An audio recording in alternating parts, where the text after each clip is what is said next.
जय जगत गुरु, जय भारत। सत्साई भाई और बहनों, दया परमपिता परमेश्वर सतगुरु रामपाल जी परमेश्वर जी की, जिनके शुभ आशीर्वाद से आप और हम सभी सत्सेवक भाई बहन एक बार फिर से साध संगति के लिए Facebook page Pawan Das is live पर एक दूसरे के साथ रूबरू हैं। भाई और बहनों, बचपन में हम इतिहास पढ़ा करते थे। स्कूल में हमें इतिहास पढ़ाया जाता था और उस समय हम ये सोचा करते थे कि ये इतिहास आगे चल के हमारे क्या काम आएगा। दुनिया तो विज्ञान पढ़कर डॉक्टर बन गई, मैथ को पढ़कर सीए बन गए, कोई इंजीनियर बन गया, और हम लोगों को ये हिस्ट्री पढ़ाई जा रही है जिसमें अकबर ने वो युद्ध किया, महाराणा प्रताप ने वो युद्ध किया, उस राजा ने ये किया, उस राजा ने वो किया। तो अक्सर हम सोचा करते थे कि ये हिस्ट्री हमारे जीवन में क्या काम आएगी।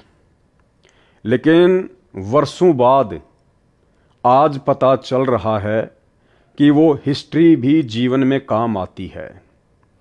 वो इतिहास, वो हिस्ट्री हमें एक शिक्षा देती है कि जो गलती आज से पहले आपके बड़े बुजुर्गों ने की, बड़े बड़े महापुरुषों ने की, वो गलतियां वर्तमान में हम लोग अपने जीवन में ना दोहराएं।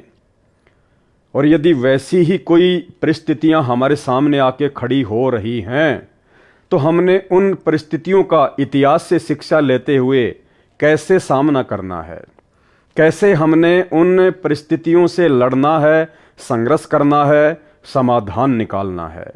तो इतिहास भी जीवन में काम आता है। ठीक इसी प्रकार वर्तमान में आप और हम जितने भी परम पूज्य परमेश्वर सतगुरु रामपाल जी भगवान के भगत हैं, उनके शिष्य हैं, और सन 2014 बरवाला कांड के बाद से लाखों करोड़ों की संख्या में हम सभी भक्तों की ये परीक्षा चल रही है। हिसार की छोटी जेल में बैठ के सर्व सृष्टि को रचने वाला वो परमात्मा लीला करते हुए, क्योंकि उससे बड़ा कोई लीलाधर नहीं है, उसकी लीला को समझ पाना आम व्यक्ति के बस की बात नहीं है, ब्रह्मा विष्णु महेश के बस की बात नहीं है। स्वयं 21 ब्रह्मांड का स्वामी ज्योति निरंजन काल भी उस परमेश्वर की इस अद्भुत लीला को समझ नहीं पा रहा है। उसको भी यकीन नहीं हो पा रहा कि ये असल में वही परमात्मा हो सकता है जो सतलोक का राजा है, वो भी धोखे में है। फिर भला आम प्राणी कैसे समझ सकते हैं? इस काल के न्योना जचरी के कब परमात्मा भी आते हैं यहाँ पे, यो पहचान ना पाता उसको। तो अगर इसने नो पता लग जा भगवान आ रहे हैं, जिसका कलजा पाट जा, हार्ट अटैक हो जा। इसलिए परमात्मा एक सिंपल रूप में ऐसे रहते हैं, किसी का भी ना जस दे भगवान होंगे, इस रूप में वो प्रभु आ जाते हैं। इसलिए परमेश्वर ने अपनी एक वाणी में कहा है कि सब सुमरे अपने अनुमाना तो गति लखी न जाए। यानी उस परमेश्वर के बारे में यदि सभी लोग अपने अपने हिसाब से जानने का प्रयास करेंगे तो उसकी गति को, उसके विषय में आप जान नहीं पाओगे। और कहे कबीर कृपा कर जन पर ज्यों की त्यों समझाई। जिस पर उस गुरुदेव भगवान की, उस कबीर साहिब की कृपा होगी, रजा होगी, उन्हीं आत्माओं को वो परमात्मा अपनी स्थिति के बारे में साफ साफ समझाएगा। तो वर्तमान में उस कबीर परमेश्वर सतगुरु रामपाल जी भगवान की वो रजा, वो दया, वो मेहर, वो कृपा, उनके लाखों करोड़ों की संगत में से हम चंद सत्सेवकों के ऊपर हुई है। और आप और हमारा एक बहुत बड़ा सौभाग्य कि सन 2014 बरवाला कांड के बाद से जो गलतियां हमारे बड़े भाई सतलोक आश्रम मैनेजमेंट हरियाणा वाले पूज्य गुरुदेव सतगुरु रामपाल जी परमेश्वर जी के कलयुगी परिवार वाले, उनके कलयुगी बेटा बेटी, भाई बंधु, रिश्तेदार और जितने भी स्टेट कोऑर्डिनेटर और जिला कोऑर्डिनेटर हैं, ये लोग जो गलतियां अपनी आध्यात्मिक अज्ञानता, नादानी और सतगुरुदेव को परमेश्वर ना मान पाने के चलते लगातार जो करते जा रहे हैं, हर दिन कोई न कोई गलतियां ये करते ही करते हैं और हमें उन गलतियों से एक बहुत बड़ी शिक्षा मिलती जा रही है। ये आप और हमारा सौभाग्य है बहुत बड़ा कि हम उन लोगों की गलतियों से कुछ समझ पा रहे हैं, हमें नित नई शिक्षाएं मिल रही हैं। सतलोक आश्रम मैनेजमेंट हरियाणा से जुड़ी हुई संगत जितना गलतियां कर करके नीचे गिरती जा रही है भक्ति मार्ग में, उनकी गलतियों से शिक्षा लेकर सतगुरु रामपाल जी परमेश्वर हम आत्माओं को उतना ही ऊपर उठा रहे हैं। हाल ही वर्तमान में सतलोक आश्रम मैनेजमेंट हरियाणा ने ऐसी ही एक गलती की है जिसको आपने सोशल मीडिया पर देखा होगा, और जो ट्विटर है वर्तमान में जिसका नाम एक्स हो गया है, उसके ऊपर आज से 2 दिन पहले इन्होंने एक प्रचार प्रसार किया और प्रचार प्रसार इन्होंने भारत देश के जितने भी न्यूज़ चैनल हैं, टीवी चैनल हैं, उन चैनलों के खिलाफ लाखों की संगत को सतगुरुदेव भगवान का आदेश बताकर इन्होंने एक मुहिम चलाई। और वो मुहिम क्या थी ये स्क्रीन पर आपके सामने है। आपको पता होगा इस व्यक्ति के बारे में। अभी कुछ ही दिन पहले उत्तर प्रदेश के हाथरस में एक सत्संग था भोले बाबा का, श्री नारायण साकार हरि जिनको कहते हैं, ये वही व्यक्ति हैं। और इनके सत्संग में लाखों की संख्या में भीड़ आ गई और इनके जाने के बाद कहा जाता है कि वहाँ पर भगदड़ मच गई, जिसमें सैकड़ों की संख्या में औरतें, बच्चे और बुजुर्ग व्यक्ति मारे गए और कई सैकड़ों की संख्या में लोग बुरी तरह से घायल हो गए। उसके बाद में मीडिया को तो मौका चाहिए, मीडिया को तो बहाना चाहिए। मीडिया तो 24 घंटे यही देखता रहता है कि कहाँ से क्या मसाला मिले, क्योंकि 24 घंटे उनको कुछ न कुछ अपने चैनल पर दिखाते रहना होता है। तो मीडिया को एक न्यूज़ मिल गई और मीडिया ने बहुत सारे बाबाओं का नाम, बहुत सारे संतों का नाम श्री साकार नारायण हरि के साथ में जोड़कर प्रचार प्रसार करना शुरू कर दिया। और उन्हीं बाबाओं में ये जितने भी बाबा आपको दिखाई दे रहे हैं, इन सभी बाबाओं के साथ में भारत देश के मीडिया ने, न्यूज़ चैनल वालों ने परम पूज्य परमेश्वर सतगुरु रामपाल जी भगवान का भी नाम शामिल कर दिया। और बहुत सारे अनर्गल आरोप, झूठे आरोप, बेबुनियादी आरोप भारतीय मीडिया ने परम पूज्य परमेश्वर सतगुरु रामपाल जी भगवान के ऊपर भी लगाए।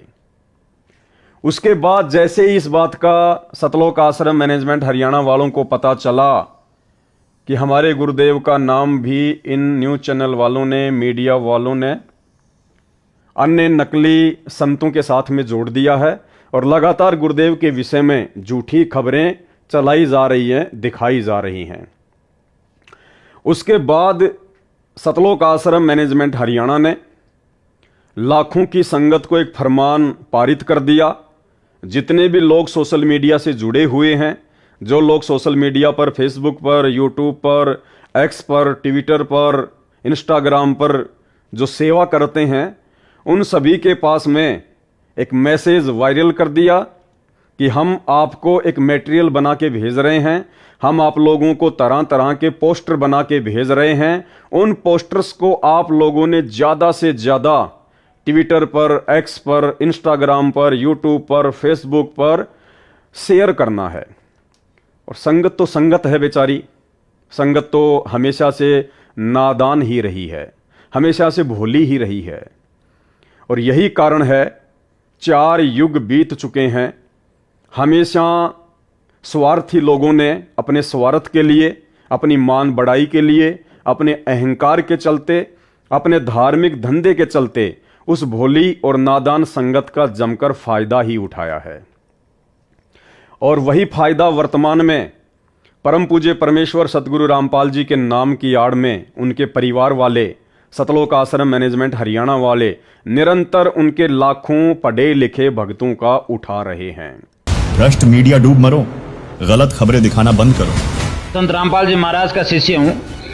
ये जो आजकल जो भी भारत के अंदर जितने भी बाबा हैं, यौन शोषण के माध्यम से उनको उनके ऊपर कोई केस लगता है तो हमारे जगत गुरु तत्वदर्शी संत रामपाल जी महाराज का भी नाम उनमें ऐड किया जाता है। तो ये सरासर गलत है, क्योंकि लाखों करोड़ों अन्यायों के दिल के ऊपर ठेस पहुंच रही है। और नहीं तो कोई संत रामपाल जी महाराज के ऊपर आज दिन तक कोई एविडेंस है कि उनके ऊपर यौन शोषण का केस लगा हुआ है। वो जितने भी उनके ऊपर केस थे वो 22 बरी हो गए और 2 केस अभी और हैं, वो कोर्ट में विचाराधीन है। तो जितने भी अनुयायी हैं संत रामपाल जी महाराज के, वो आज लाखों अन्यायों के ऊपर आपने मीडिया के माध्यम से उनके दिल के ऊपर ठेस पहुंचाई है। और हम अभी तैयार हैं, हम कोर्ट में मानहानि का केस करेंगे आपके खिलाफ, और आप भी तैयार हो जाएं, क्योंकि संत रामपाल जी महाराज जगत के तारणहार हैं, उनके ऊपर कोई यौन शोषण का केस नहीं है। भ्रष्ट मीडिया माफी मांगो, वरना कार्यवाही के लिए तैयार रहो। क्योंकि भाई और बहनों, ये आस्था, श्रद्धा और भक्ति का खेल कुछ ऐसा ही होता है। कहते हैं धर्म नहीं ये धंधा है, यहां पढ़ा लिखा भी अंधा है। भक्ति मार्ग ऐसा ही है, इसमें आदमी की आंखें बहुत देर में जाके खुलती हैं, तब तक देर हो चुकी होती है।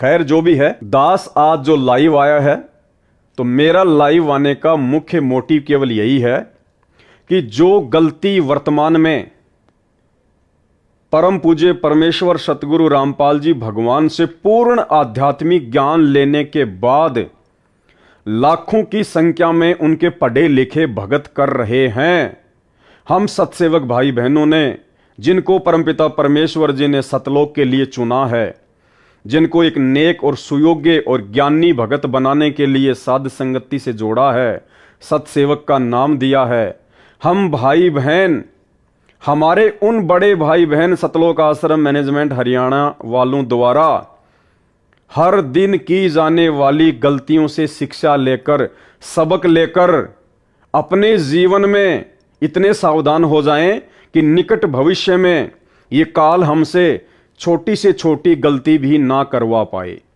हमसे गुरुदेव भगवान की छोटी से छोटी मर्यादा भी ना टूटे, और हम इतने दृढ़ हो जाएं, हम इतने ज्ञानी हो जाएं कि परमेश्वर हमसे इतने प्रसन्न हो, गुरुदेव हमसे इतने प्रसन्न हो कि परमेश्वर हमारी सतलोक के लिए टिकट पक्की कर दें इसी जन्म में। तो इन लोगों ने मुख्य गलती क्या की है?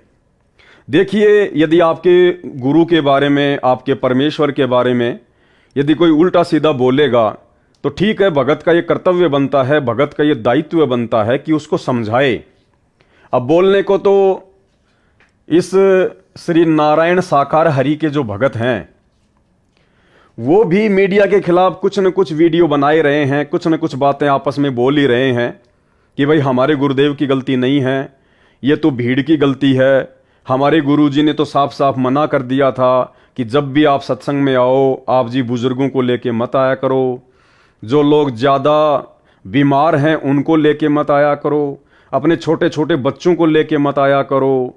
तो इनकी एक शिष्या थी, उनका मैं एक वीडियो देख रहा था, तो इस प्रकार से वो बहन कह रही थी कि इसमें हमारे श्री नारायण साकार हरि प्रभु का कोई दोष नहीं है, हमारे प्रभु तो हमेशा भक्तों को सावधान करते हैं। उन्होंने तो पहले कह दिया था कि बच्चे, बुजुर्ग और बीमार व्यक्तियों को लेके मत आना।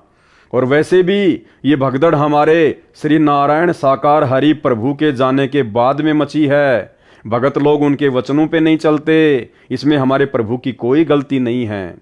तो भगत के ऐसे भाव होते हैं, इसमें कोई दो राय नहीं है, लेकिन ज्ञान कुछ और है। जिस ज्ञान से ये 90% दुनिया बेखबर है, जिस ज्ञान से स्वयं सतगुरु रामपाल जी परमेश्वर जी के 90% भगत बेखबर हैं। तो ठीक है, जब इस प्रकार की न्यूज कोई भी आपके गुरु या परमात्मा के प्रति चलाता है तो मन में इस प्रकार के विचार आते हैं कि हम उनको समझाने का प्रयास करें, लेकिन सिर्फ समझाने का प्रयास ही करना चाहिए, क्योंकि भक्ति मार्ग जगत के मार्ग से अलग होता है, डिफरेंट होता है। भगत की कुछ मर्यादाएं होती हैं, भगत को जगत वालों से एक्स्ट्रा आध्यात्मिक ज्ञान होता है, उसके बाद भगत का बोलना चलना, भगत का रिएक्शन, भगत का हाव भाव दुनिया वालों से बहुत ज़्यादा डिफरेंट हो जाता है। और वो दिखाई भी देना चाहिए, जब वो समय आता है, जब वो परिस्थितियां आता है, तो वो दिखाई भी देना चाहिए कि यदि आप भक्ति मार्ग से जुड़े हुए हैं तो आप में जगत वालों से कुछ डिफरेंट क्या है। अगर आप भी उन्हीं की तरह रिएक्शन करने लग जाएंगे तो क्या फायदा आपका भक्ति करने का, क्या फायदा आपका एक भगत कहलाने का। तो यहां पे सतलोक आश्रम मैनेजमेंट हरियाणा वालों ने, गुरुदेव भगवान के कलयुगी परिवार ने और उस कलयुगी परिवार के पीछे, सतलोक आश्रमों के पीछे जुड़ी हुई 90% संगत ने थोड़ा सा अपने गुरुदेव भगवान के ज्ञान को आधार नहीं बनाया। और इन्होंने गलती क्या कर दी, जोश में होश खोकर अपने गुरुदेव के ज्ञान को आधार ना बनाकर इन्होंने सबसे बड़ी गलती यह कर दी कि माफी मांगो। इन्होंने सभी मीडिया चैनल वालों को कहा कि माफी मांगो कि आप लोगों ने सतगुरु रामपाल जी के विषय में, कि उनके ऊपर लड़कियों की छेड़ाछाड़ी का आरोप है, उनके ऊपर बलात्कार का आरोप है, उनके आश्रम में ये होता था वो होता था, सभी बाबा एक जैसे हैं, यानी जैसा भी मीडिया वालों ने दिखाया आप लोगों ने अच्छे से देखा होगा। और सतलोक आश्रम मैनेजमेंट हरियाणा ने फिर एक मुहिम छेड़ दी आनन फानन में। सभी भक्तों को फरमान जारी कर दिया कि हम आपको जो पोस्टर बना बना के भेज रहे हैं, आप इन पोस्टर्स को ज्यादा से ज्यादा वायरल करें, ज्यादा से ज्यादा शेयर करें, और जितने भी मीडिया चैनल वाले हैं उनके ऊपर हम दबाव बनाएं और उनको हम मजबूर करें अपनी उस गलती को सुधारने की, कि वो माफी मांगें। ये जो शब्द है भाई और बहनों, माफी मांगें, ये शब्द आध्यात्मिक क्षेत्र में जायज नहीं है। यदि आपको पूर्ण ज्ञान है, यदि आपके गुरु तत्वदर्शी संत हैं, और यदि आपको ऐसे परम संत से ज्ञान प्राप्त है, तो फिर उनके भक्तों का इस प्रकार से जगत के प्रति रिएक्शन नहीं होना चाहिए। दुनिया वालों से माफी मंगवाना, दुनिया वालों के ऊपर दबाव डालकर, प्रेशर डालकर उनसे माफी मंगवाना, ये तत्वदर्शी संत के भक्तों के लक्षण नहीं होते हैं। ये बातें दर्शाती हैं कि आज भी भले ही आपको 20 वर्ष हो गए हों, 15 वर्ष हो गए हों, 10 वर्ष हो गए हों, भले ही आपको प्रथम मंत्र प्राप्त हो, सतनाम प्राप्त हो या सारनाम प्राप्त हो, लेकिन अभी भी आप जी अपने गुरुदेव भगवान के ज्ञान को आधार नहीं बना पाए हैं। अभी आप एक योग्य, सुयोग्य और ज्ञानी भगत की लिस्ट में शामिल नहीं है। देखो, परमेश्वर ने हमें बहुत तरीकों से समझाया है कि भक्तों को कैसे रहना चाहिए, भक्तों का आचार विचार व्यवहार कैसा होना चाहिए। और दूसरी बात भाई और बहनों, आज सतलोक आश्रम मैनेजमेंट हरियाणा को, गुरुदेव के कलयुगी परिवार को इस बात को लेकर पेट में दर्द क्यों हो रहा है, इस बात को लेकर उनके अंदर जोश पैदा क्यों हो रहा है, जब मीडिया इस प्रकार की खबरें अन्य पाखंडी और नकली साधु संत महात्माओं के साथ जोड़कर सतगुरु रामपाल जी परमेश्वर जी के विषय में भी बता रही है। तो आज इन सतलोक आश्रमों से जुड़े हुए लोगों को दर्द क्यों हो रहा है? भाई, मीडिया को इस प्रकार की बातें कहने का मौका, मीडिया को परम पूज्य परमेश्वर सतगुरु रामपाल जी भगवान के खिलाफ इस प्रकार की झूठी न्यूज चलाने का मौका भी तो आप लोगों ने दिया है। अरे 2014 बरवाला कांड याद है या भूल गए? किसने करवाया था? किसकी मनमानियों से हुआ? आप लोगों ने भी तो उस समय वही हरकतें की थी, जो हरकतें इन नकली बाबाओं की संगत के द्वारा करने के कारण आज मीडिया वालों को इस प्रकार की न्यूज चलाने का मौका मिल रहा है।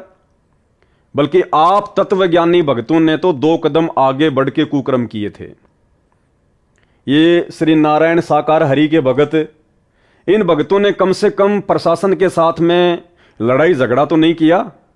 इन लोगों ने स्पेशल कोई काले कपड़े पहन के, काले कमांडो बन के प्रशासन के साथ में मारपीट तो नहीं की। ये तो खाली इनके गुरुदेव के जाने के बाद उनकी गाड़ी के पीछे दौड़ रहे थे और उसके बाद में भगदड़ मच गई और काफी लोगों की मृत्यु हो गई। लेकिन आप लोगों ने सन 2014 बरवाला कांड में जो स्वयं किया और लाखों की नादान संगत से करवाया, गुरुदेव का आदेश बताकर, अरे उस कुक्रम के आगे इन बाबाओं की संगत के कुक्रम तो कुछ भी नहीं है। फिर तुम्हारे पेट में दर्द क्यों हो रहा भाई? किसने अपनी मनमानी की बरवाला कांड में? क्या किसी भी व्यक्ति ने सन 2014 के बरवाला कांड में परम पूज्य सतगुरु रामपाल जी के मुख से ये सुना कि बच्चों में हिसार कोर्ट की तारीख पे नहीं जाना चाहता, बच्चों में चंडीगढ़ की तारीख पर नहीं जाना चाहता, और ये जो पुलिस आ रही है, जो प्रशासन के आदेश से, जुडिशरी के आदेश से, तुम इस पुलिस को आश्रम में मत आने देना, ढाल बन के खड़े हो जाओ, काले कपड़े पहन लो, कमांडो बन जाओ, बंदूकें, लठ और पेट्रोल बम तैयार कर लो, मर जाओ या मार दो, लेकिन पुलिस अंदर नहीं आनी चाहिए। क्या किसी भी भगत ने एक भी शब्द, एक भी स्टेटमेंट अपने गुरुदेव के मुख से इस प्रकार का सुना? तो भाई फिर किसके कहने पर वो नादान संगत, वो भोली संगत काले कमांडो बन गए, व्हाइट कमांडो बन गए, मरने मारने को तैयार हो गए, हाथों में 6-6 फुट के लठ पकड़ लिए, पेट्रोल बम तैयार कर लिए, छोटे छोटे ईंट और पत्थर के टुकड़े आश्रम की छत पे जमा कर लिए, और जैसे ही दिन के 12 बजे 18 नवंबर 2014 को पुलिस वालों के ऊपर आक्रमण कर दिया, उनके ऊपर डंडे बरसाने शुरू कर दिए, पत्थर फेंकने शुरू कर दिए। जवाबी कार्यवाही में पुलिस ने भी अपना एक्शन ले लिया, जिसमें हमारे भी तो 5 भगत और एक बच्चे की मौत हो गई थी। अरे हमारे आश्रम के आगे भी तो उसी प्रकार से मौत हुई थी भगदड़ मचने के कारण। जिस प्रकार से उत्तर प्रदेश के हाथरस में श्री नारायण साकार हरि के सत्संग में उनके भक्तों की मौत हो गई। फिर आप किस बात को लेकर मीडिया से खफा हैं? किस बात को लेकर आप मीडिया से नाराज हैं भाई? ये मौका मीडिया को वर्तमान में इस प्रकार का झूठ फैलाने का सतगुरु रामपाल जी परमेश्वर जी के विरुद्ध किसने मौका दिया?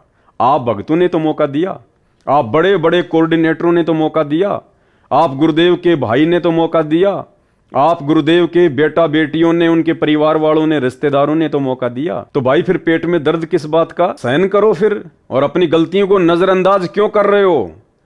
और फिर से तुम वही गलतियां वर्तमान में लाखों की नादान और भोली संगत को मोहरा बनाकर करवाने जा रहे हो।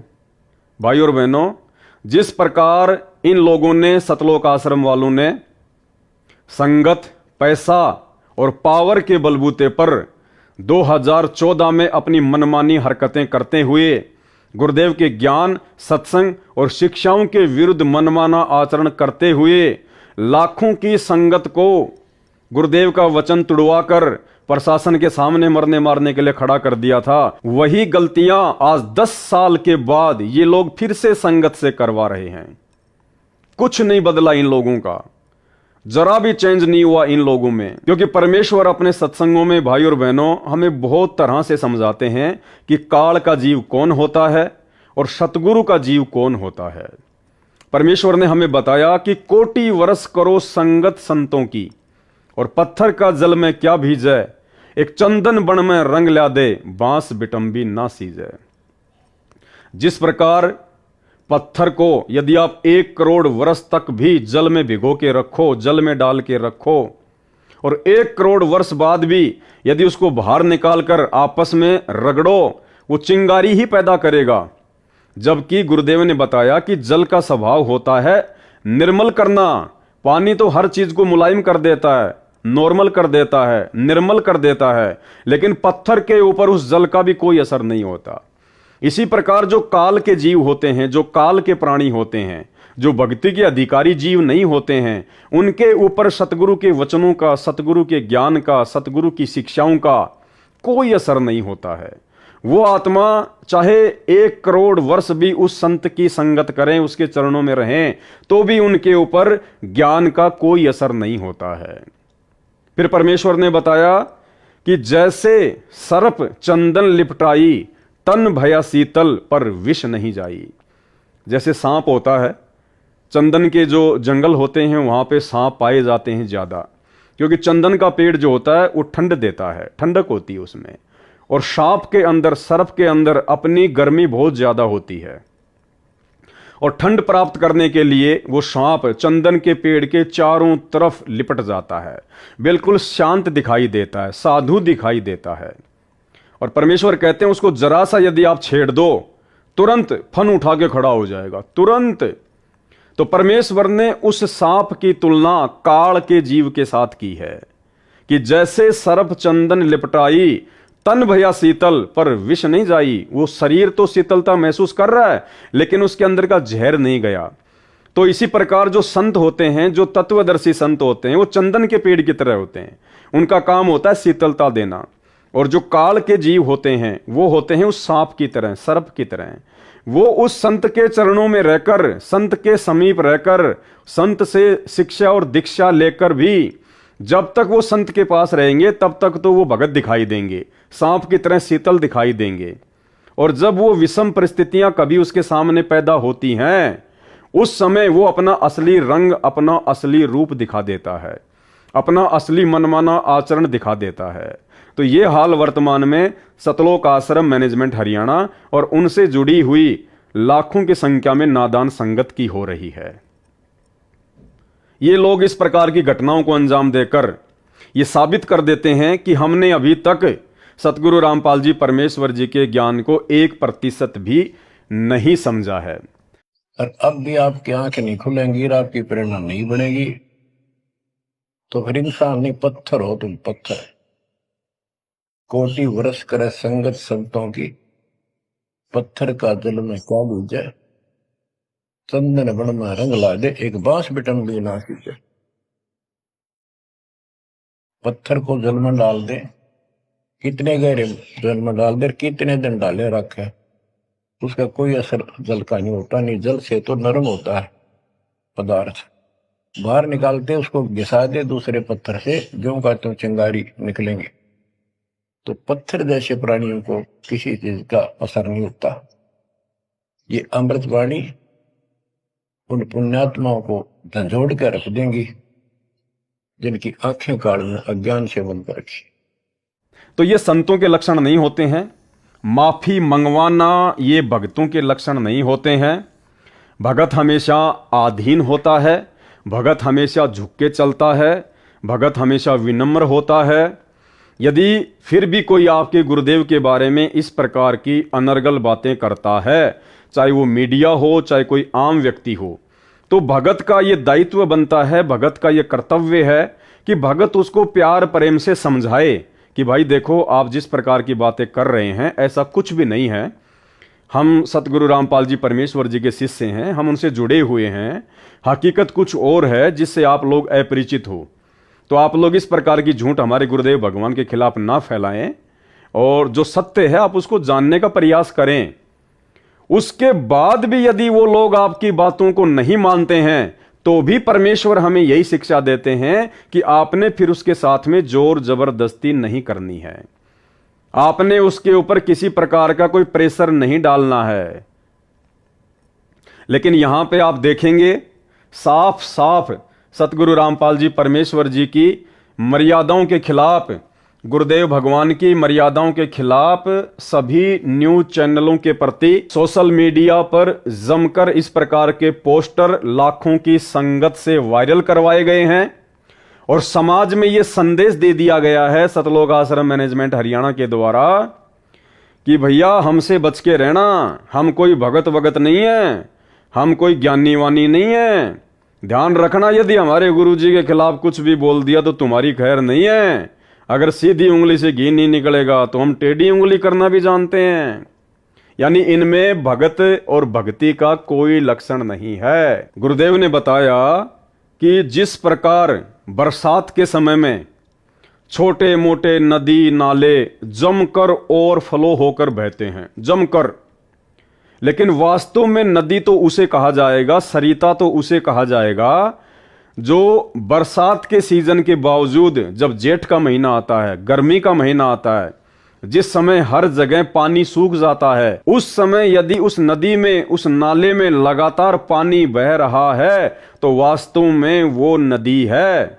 वो बरसाती नदी नहीं है, वो वास्तव में नदी है जिसमें 12 महीने पानी बहता रहता है।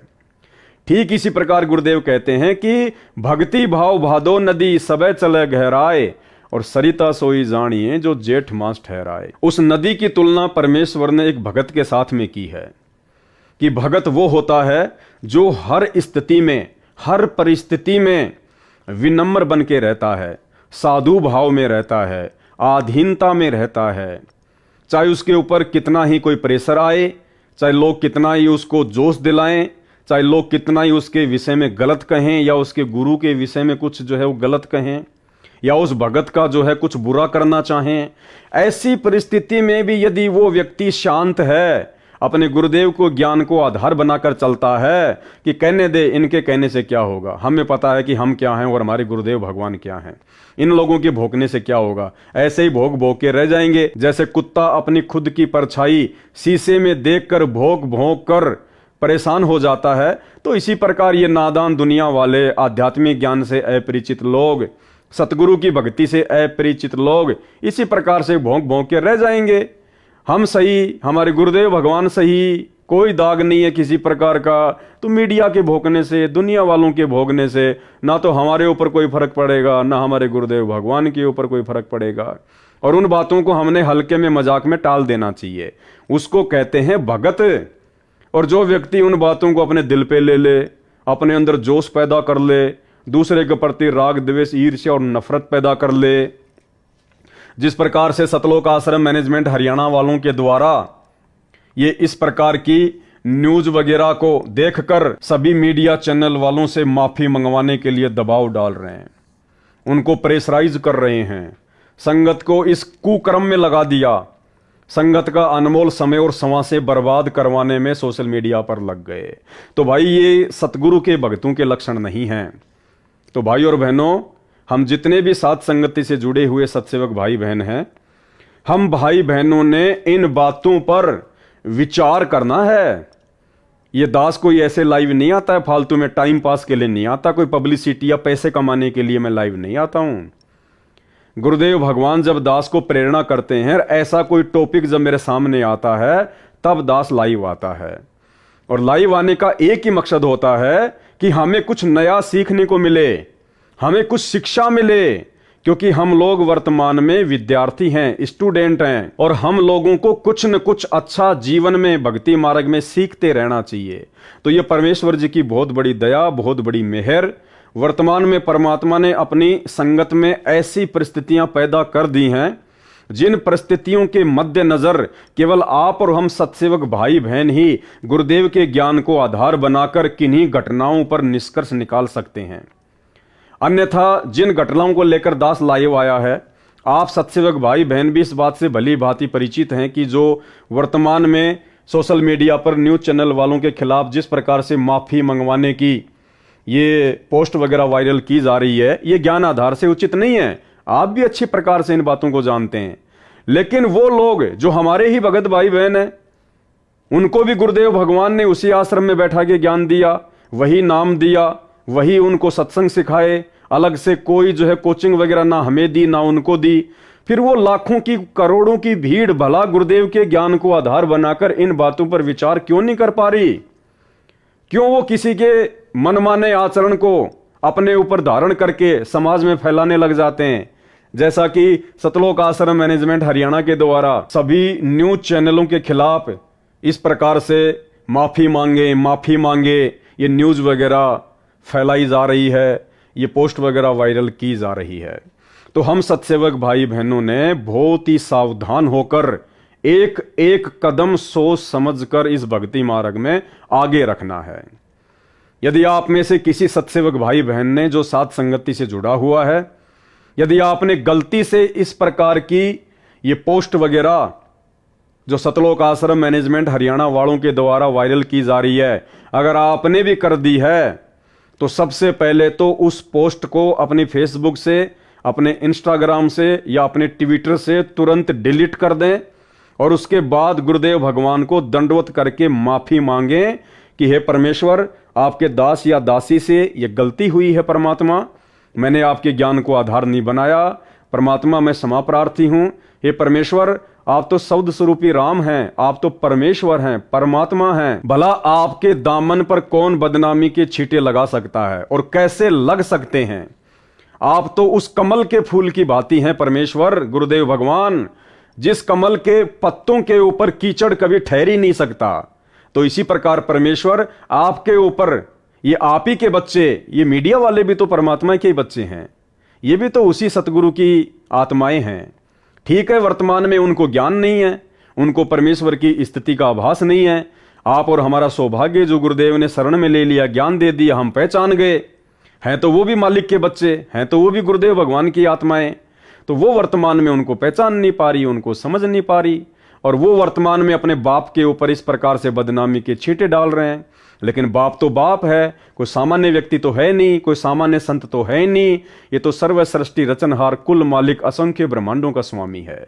तो इनके ऊपर ना तो किसी राजनीतिक पार्टी के द्वारा फेंके गए कीचड़ का दाग लगता है, ना किसी न्यूज चैनल के द्वारा फेंके गए कीचड़ का दाग लगता है। ये तो शुद्ध है, पाक है, पवित्र है, निर्विकार है, निर्लेपम परमात्मा है। तो हम सत्सेवक भाई बहनों ने वर्तमान में जो गुरुदेव ने हमें एक मौका दे रखा है, और ये मौका भाई और बहनों ज्यादा समय तक नहीं मिलेगा। जब तक गुरुदेव भगवान हिसार जेल से अपनी लीला पूरी करके, अपने मिशन को पूरा करके हम भक्तों के बीच में नहीं आ जाते हैं, तब तक का ही समय है कि हम अपने आप को भगत बना लें। अपने अंदर जो भी कमजोरियां हैं, सामाजिक, व्यवहारिक या आध्यात्मिक, सब प्रकार की कमजोरियों को हम दूर कर लें और एक भगत बन जाएं, ताकि परमेश्वर हमसे प्रसन्न हो। तो ये गलतियां हम सत्सेवक भाई बहनों ने बिल्कुल भी नहीं करनी है। अब इन लोगों ने क्या किया भाई और बहनों, आज से लगभग 2 या 3 साल पहले भी इसी प्रकार से मीडिया वालों ने परम पूज्य सतगुरु रामपाल जी परमेश्वर जी के खिलाफ झूठी खबरें दिखाई थी अपने चैनलों पर। और उस समय भी इन सतलोक आश्रम मैनेजमेंट हरियाणा वालों ने, इन कोऑर्डिनेटर लोगों ने, गुरुदेव के बेटा बेटी, भाई बंधु, रिश्तेदारों ने इसी प्रकार से अपनी अज्ञानता और आध्यात्मिक ज्ञानहीनता का परिचय देते हुए लाखों की संगत को इकट्ठा किया। और दिल्ली के नोएडा में जिस न्यूज चैनल ने यह खबर चलाई थी संत रामपाल जी के खिलाफ, इन्होंने संगत को बसों में भर भर के उन मीडिया चैनल वालों के ऑफिस के आगे जमा कर दिया। उनके ऊपर दबाव बनाया कि आपने ये गलत किया, आपने ये गलत किया, माफी मांगो, माफी मांगो, माफी मांगो, जो कि सतगुरु रामपाल जी के ज्ञान और शिक्षाओं के बिल्कुल खिलाफ है। तो उस समय इन्होंने ऐसा किया, जिसमें कुछ न्यूज़पेपर भी शामिल थे, कुछ टीवी चैनल भी शामिल थे। तो ऐसे ही एक ये राजस्थान का अखबार था दैनिक भास्कर, इन्होंने भी संत रामपाल जी के खिलाफ यौन शोषण से संबंधित ऐसी झूठी खबर फैलाई थी। और इन लोगों ने संगत को इकट्ठा करके उनके ऑफिस के आगे खड़ा कर दिया, उनके ऊपर दबाव बनाया। तो मीडिया का क्या काम है भाई और बहनों, मीडिया ने दूसरे दिन ये वाली न्यूज वापस निकाल दी। रामपाल पर नहीं है दुष्कर्म के आरोप। आसाराम प्रकरण के दौरान 26 अप्रैल को भास्कर में प्रकाशित दुष्कर्म, सेक्स रैकेट और गलत काम के मामले में रामपाल का नाम भी प्रकाशित हुआ है। रामपाल के खिलाफ दुराचार और सेक्स रैकेट के आरोप नहीं है। भूलवश रामपाल को लेकर समाचार प्रकाशित हो गए। भास्कर का उद्देश्य कभी भी किसी अनुयायी की धार्मिक भावनाओं को आहत करना नहीं रहा है। तो जब इन्होंने दबाव बनाया तो न्यूज चैनल वालों ने इस प्रकार की छोटी सी न्यूज अपने अखबार के कोने में डाल दी और ये लोग खुश हो गए, ये लोग खुश हो गए। हाँ, कि अब हमारे गुरुजी बिल्कुल पाक साफ हैं, अब हमारे गुरुजी के ऊपर ऐसा कोई आरोप नहीं है। अब हमें विश्वास हो गया कि हमारे गुरुजी कभी ऐसा गलत काम नहीं कर सकते। बताइए, जब तक मीडिया ने अपनी गलती नहीं मांगी तब तक तो इन सतलोक आश्रम से जुड़े हुए भक्तों को यह लग रहा था कि हमारे गुरुजी गलत हैं, हमारे गुरुजी ने गलत काम किए होंगे, तभी तो मीडिया में आया।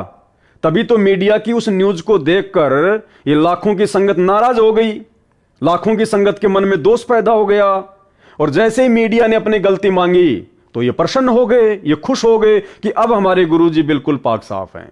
तो भाई और बहनों, ये नादानी है, इन नादानियों से हमने बाहर निकलना पड़ेगा, अन्यथा ये मौका, ये समय हाथ से निकल जाने के बाद हमें दोबारा नहीं मिलेगा। सतगुरु रामपाल जी परमेश्वर जी ने खुद को हम भक्तों से दूर करके शारीरिक तौर पर ये वर्तमान का जो समय हमें दिया है ना, ये हम भक्तों को स्वयं उनके ज्ञान को आधार बनाकर चिंतन मनन करने के लिए दिया है, सोचने और समझने के लिए दिया है, गुरुदेव के ज्ञान का निष्कर्ष निकालकर अपने जीवन में लागू करने के लिए दिया है। हम एक नेक और अच्छे भगत बन सकें, हम अपने गुरुदेव की पहचान कर सकें, इसलिए गुरुदेव ने हमें यह समय दिया है। ये उनके मिशन का एक अंग है, उनकी लीला का एक हिस्सा है। और इसको उनकी रजा के बिना हर कोई भगत भाई बहन नहीं समझ सकते। तो भाई और बहनों, इसी प्रकार गुरु को मानुष मानने वाला प्राणी, गुरु को अपने जैसा एक मनुष्य, एक आम व्यक्ति, एक आम संत मानने वाला व्यक्ति, भगत प्राणी, वो हमेशा दुविधा में भी रहता है और वो धोखे में भी रहता है। जिस प्रकार से ये सतलोक आश्रम मैनेजमेंट हरियाणा वाले गुरु को मानुष मानने के चलते धोखे में भी हैं और दुविधा में भी हैं, और आज इस लाखों की संगत की स्थिति बिना पैंदे के लोटे की तरह हो रही है। 2014 बरवाला कांड के बाद से हम सभी सत्सेवक भाई बहन देखते ही आ रहे हैं किस प्रकार से संगत का आर्थिक और शारीरिक दोहन किया गया है, शोषण किया गया है। सबसे पहले तो बरवाला कांड में किया गया गुरुदेव के कलयुगी परिवार के द्वारा, इन्हीं कोऑर्डिनेटरों के द्वारा अपना मनमाना आचरण भक्तों के ऊपर थोक दिया। नाम गुरुजी का, लठ ले लो हाथों में, पेट्रोल बम तैयार कर लो, ये बंदूकें पकड़ लो, मरने मारने के लिए तैयार हो जाओ, काले कपड़े पहन के कमांडो बन जाओ, मरेंगे मार देंगे लेकिन पुलिस को आश्रम में नहीं आने देंगे। और हर आदेश के पीछे नाम जोड़ दिया, गुरुजी का आदेश है, गुरुजी का आदेश है।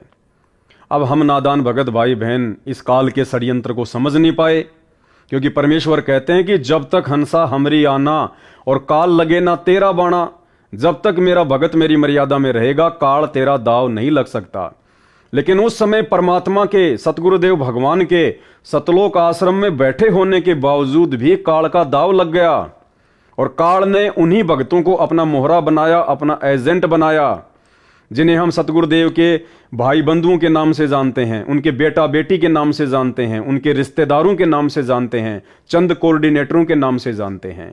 इन सब लोगों की पहले से ही मर्यादा टूटी हुई थी, क्योंकि ये गुरु को मानुष मानते थे और आश्रम में गुरु की शिक्षाओं पे कम और गुरुदेव के छोटे भाई महेंद्र की शिक्षाओं पर ज्यादा चलते थे, मनमाना आचरण करने में ज्यादा यकीन रखते थे, जिस कारण से काल का दाव लगा, काल को एक मौका मिला। और गुरुदेव भगवान ने भी ये देखना था, ये चेक करना था कि सन 1994 से 2014 तक मैंने इतना ज्ञान दे दिया, मैंने इतना इनको समझा दिया, इनकी बुद्धि में थोड़ा बहुत कुछ समाया भी है या नहीं है, ये अपने गुरु को जान पा रहे हैं, पहचान पा रहे हैं, या खाली देखा देखी में आ रहे हैं। सत्संग के नाम पे आ गए, खाए पिए नहाए धोए सोए और चल दिए, इस कान से सुने इस कान से निकाल दिए। ये मेरे सत्संगों पर कुछ विचार भी करते हैं या नहीं करते हैं? ये सत्संग कर करके दिन रात जो मैंने एक कर दिए, इतना संघर्ष किया, ये मेरे संघर्ष को, मेरे मिशन को समझ भी पा रहे हैं या नहीं पा रहे हैं?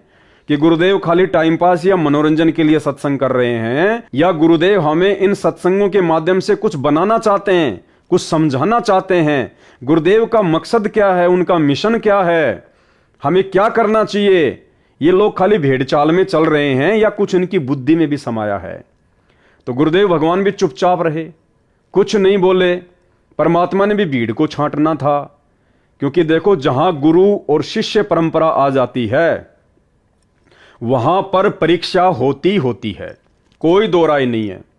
और इस परीक्षा से लीला करते हुए वर्षों पहले सतगुरु रामपाल जी को भी गुजरना पड़ा था, क्योंकि उन्होंने भी तो एक भगत की भूमिका की।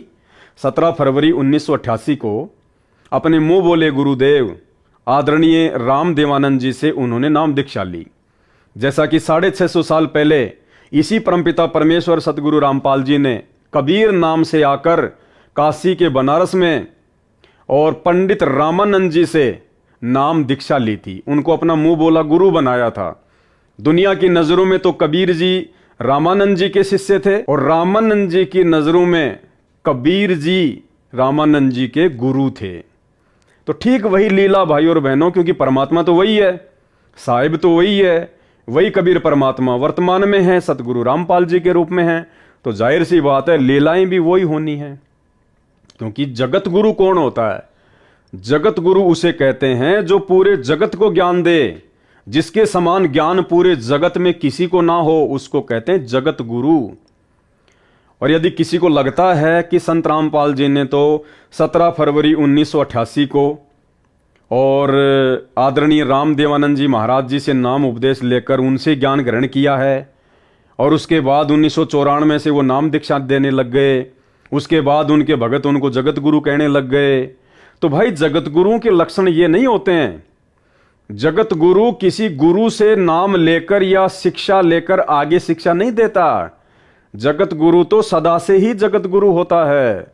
सतगुरु आदि अनादि है, सतगुरु मद है मूल, सतगुरु को सिजदा करूं एक पलक नहीं भूल।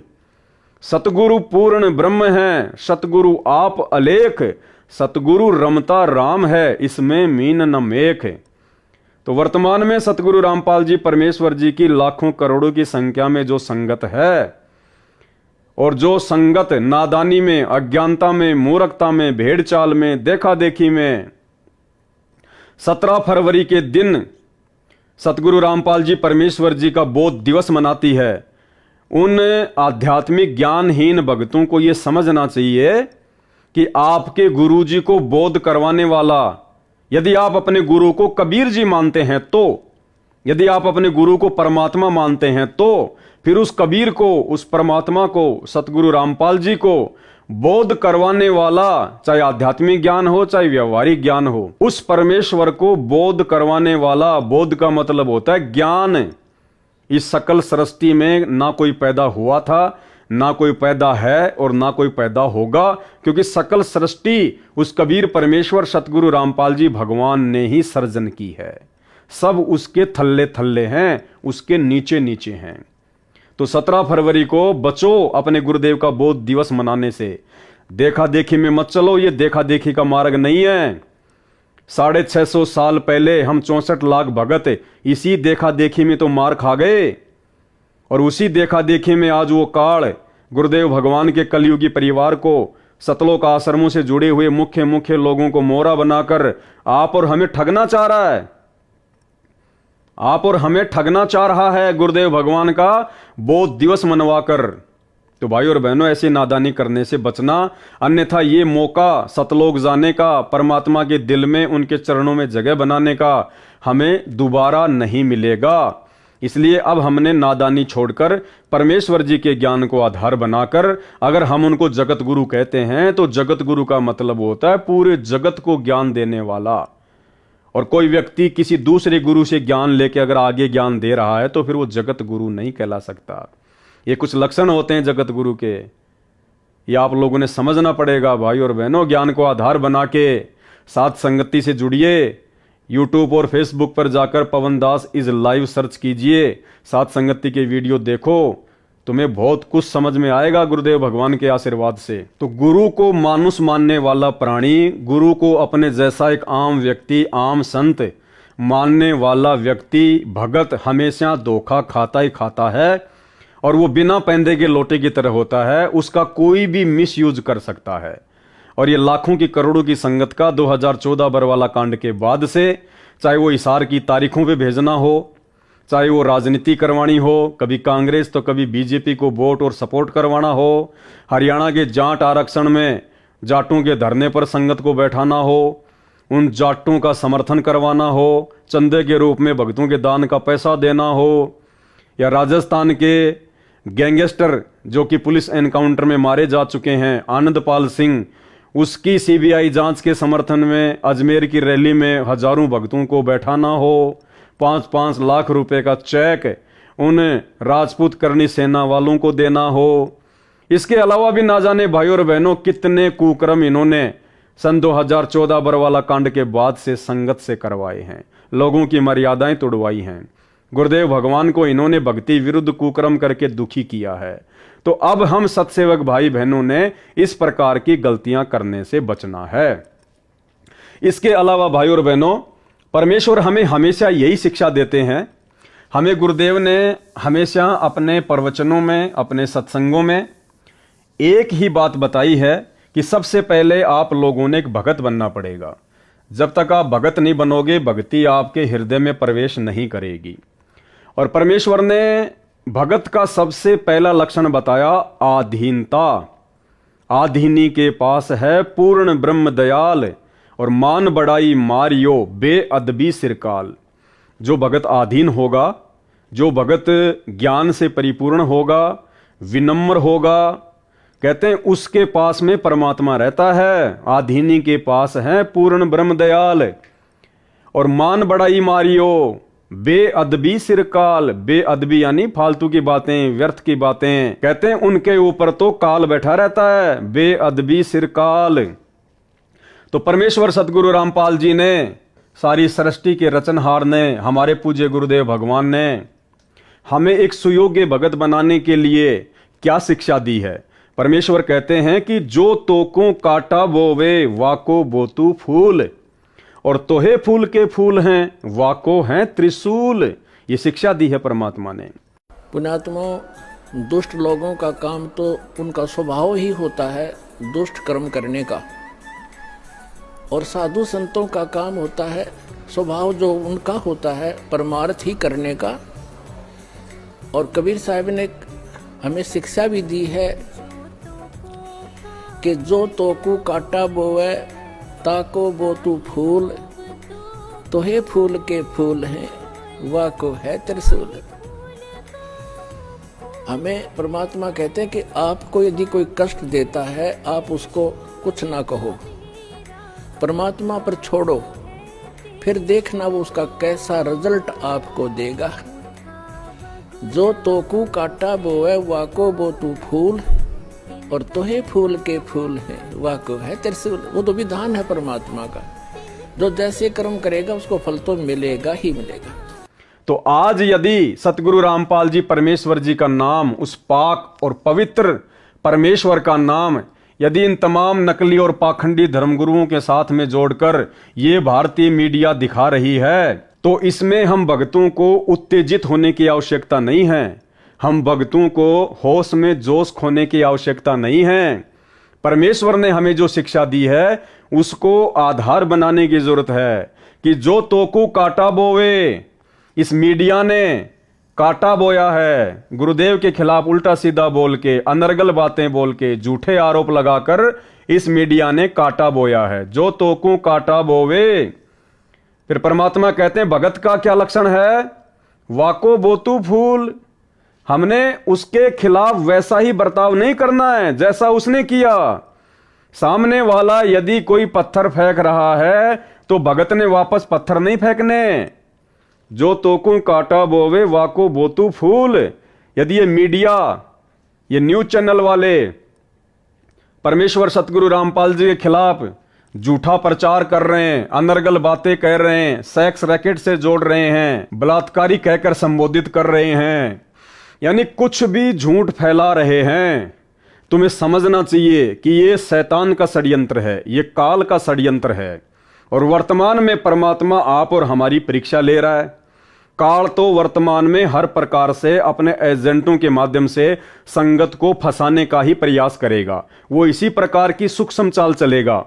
आप लाखों की संगत को लग रहा है कि भाई ये सतलोक आश्रम मैनेजमेंट हरियाणा बहुत अच्छा कर रहा है, मीडिया वालों ने हमारे गुरुजी के खिलाफ इस प्रकार की बातें बक दी, और सतलोक आश्रमों से जुड़े हुए हमारे जो भाई बहन हैं, जो कोऑर्डिनेटर हैं, उन्होंने हमारे को इस प्रकार के ये पोस्टर बना के दे दिए कि करो जम के वायरल सोशल मीडिया पर।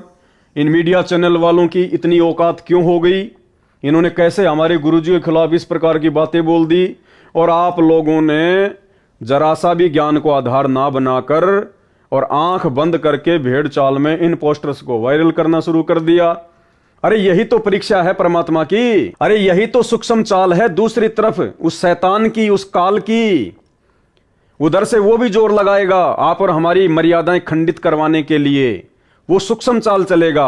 और ये सूक्ष्म चाल है इस प्रकार से पोस्टर बनवाकर आप भक्तों से सोशल मीडिया पर वायरल करवाना।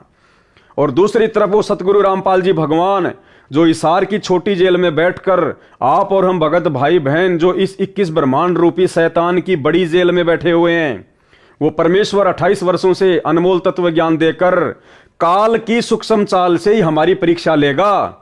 परमेश्वर उसको मना नहीं करेगा, उसको रोकेगा टोकेगा नहीं। काल इस समय स्वतंत्र है, ये परीक्षा का समय है। वो भक्तों को अच्छे से तोड़ेगा, डराएगा, धमकाएगा, गुमराह करेगा, साम दाम दंड भेद या घटिया से घटिया नीति अपने एजेंटों के माध्यम से लागू करवाएगा।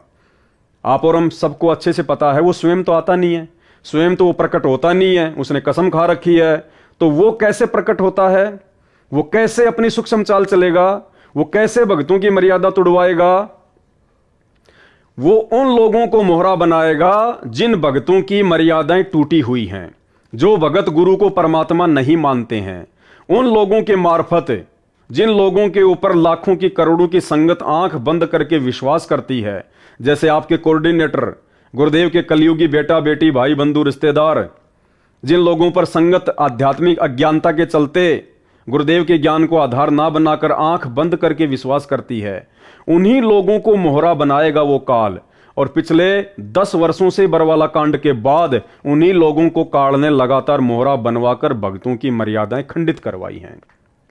तो ये आप और हमारी परीक्षा चल रही है। उधर से काल का दबाव है, इधर से परमात्मा ये चेक करना चाह रहा है कि इन घटनाओं के माध्यम से मेरे भगत कुछ विचार भी करते हैं या खाली लातों की भूति बने हुए हैं, या खाली भेड़ चाल में चल रहे हैं, जैसा उनको कह दिया जाए वैसा ही वो करने लग जाते हैं। तो ये परीक्षा है परमेश्वर की तरफ से। तो गुरुदेव कहते हैं जो तोकू काटा बोवे, ये मीडिया वालों ने काटा बोया है।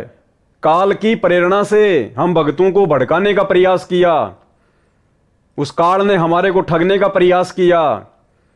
तो परमेश्वर कहते हैं ऐसी स्थिति में, ऐसी परिस्थिति में भगत ने उनको वैसे ही उल्टा जवाब नहीं देना चाहिए, केवल समझाना चाहिए।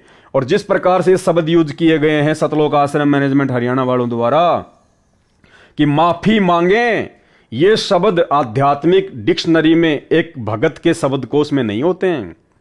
अरे भगत अगर गलत नहीं है और भगत के ऊपर यदि कोई झूठा आरोप लगाता है और फिर कहता कि माफी मांग, तो भगत का तो काम है माफी मांग ले कि भाई ठीक है भाई तू खुश रह, ले भाई कोई बात नहीं, ले भाई हो गई गलती भाई माफ करियो। तो कहते हैं वो तो है भगत के लक्षण है। और एक भगत जिसको ज्ञान हो, सतगुरु का भगत हो, और वो दूसरों को कहे कि माफी मांग माफी मांग, तो भाई ये ज्ञान को नहीं, ये अहंकार को दर्शाता है, ये अज्ञानता को दर्शाता है, ये भगत की नादानी और मूर्खता को दर्शाता है, उसके ज्ञान को दर्शाता है। भगत कभी माफी मंगवाता नहीं है, भगत तो माफी मांगता है।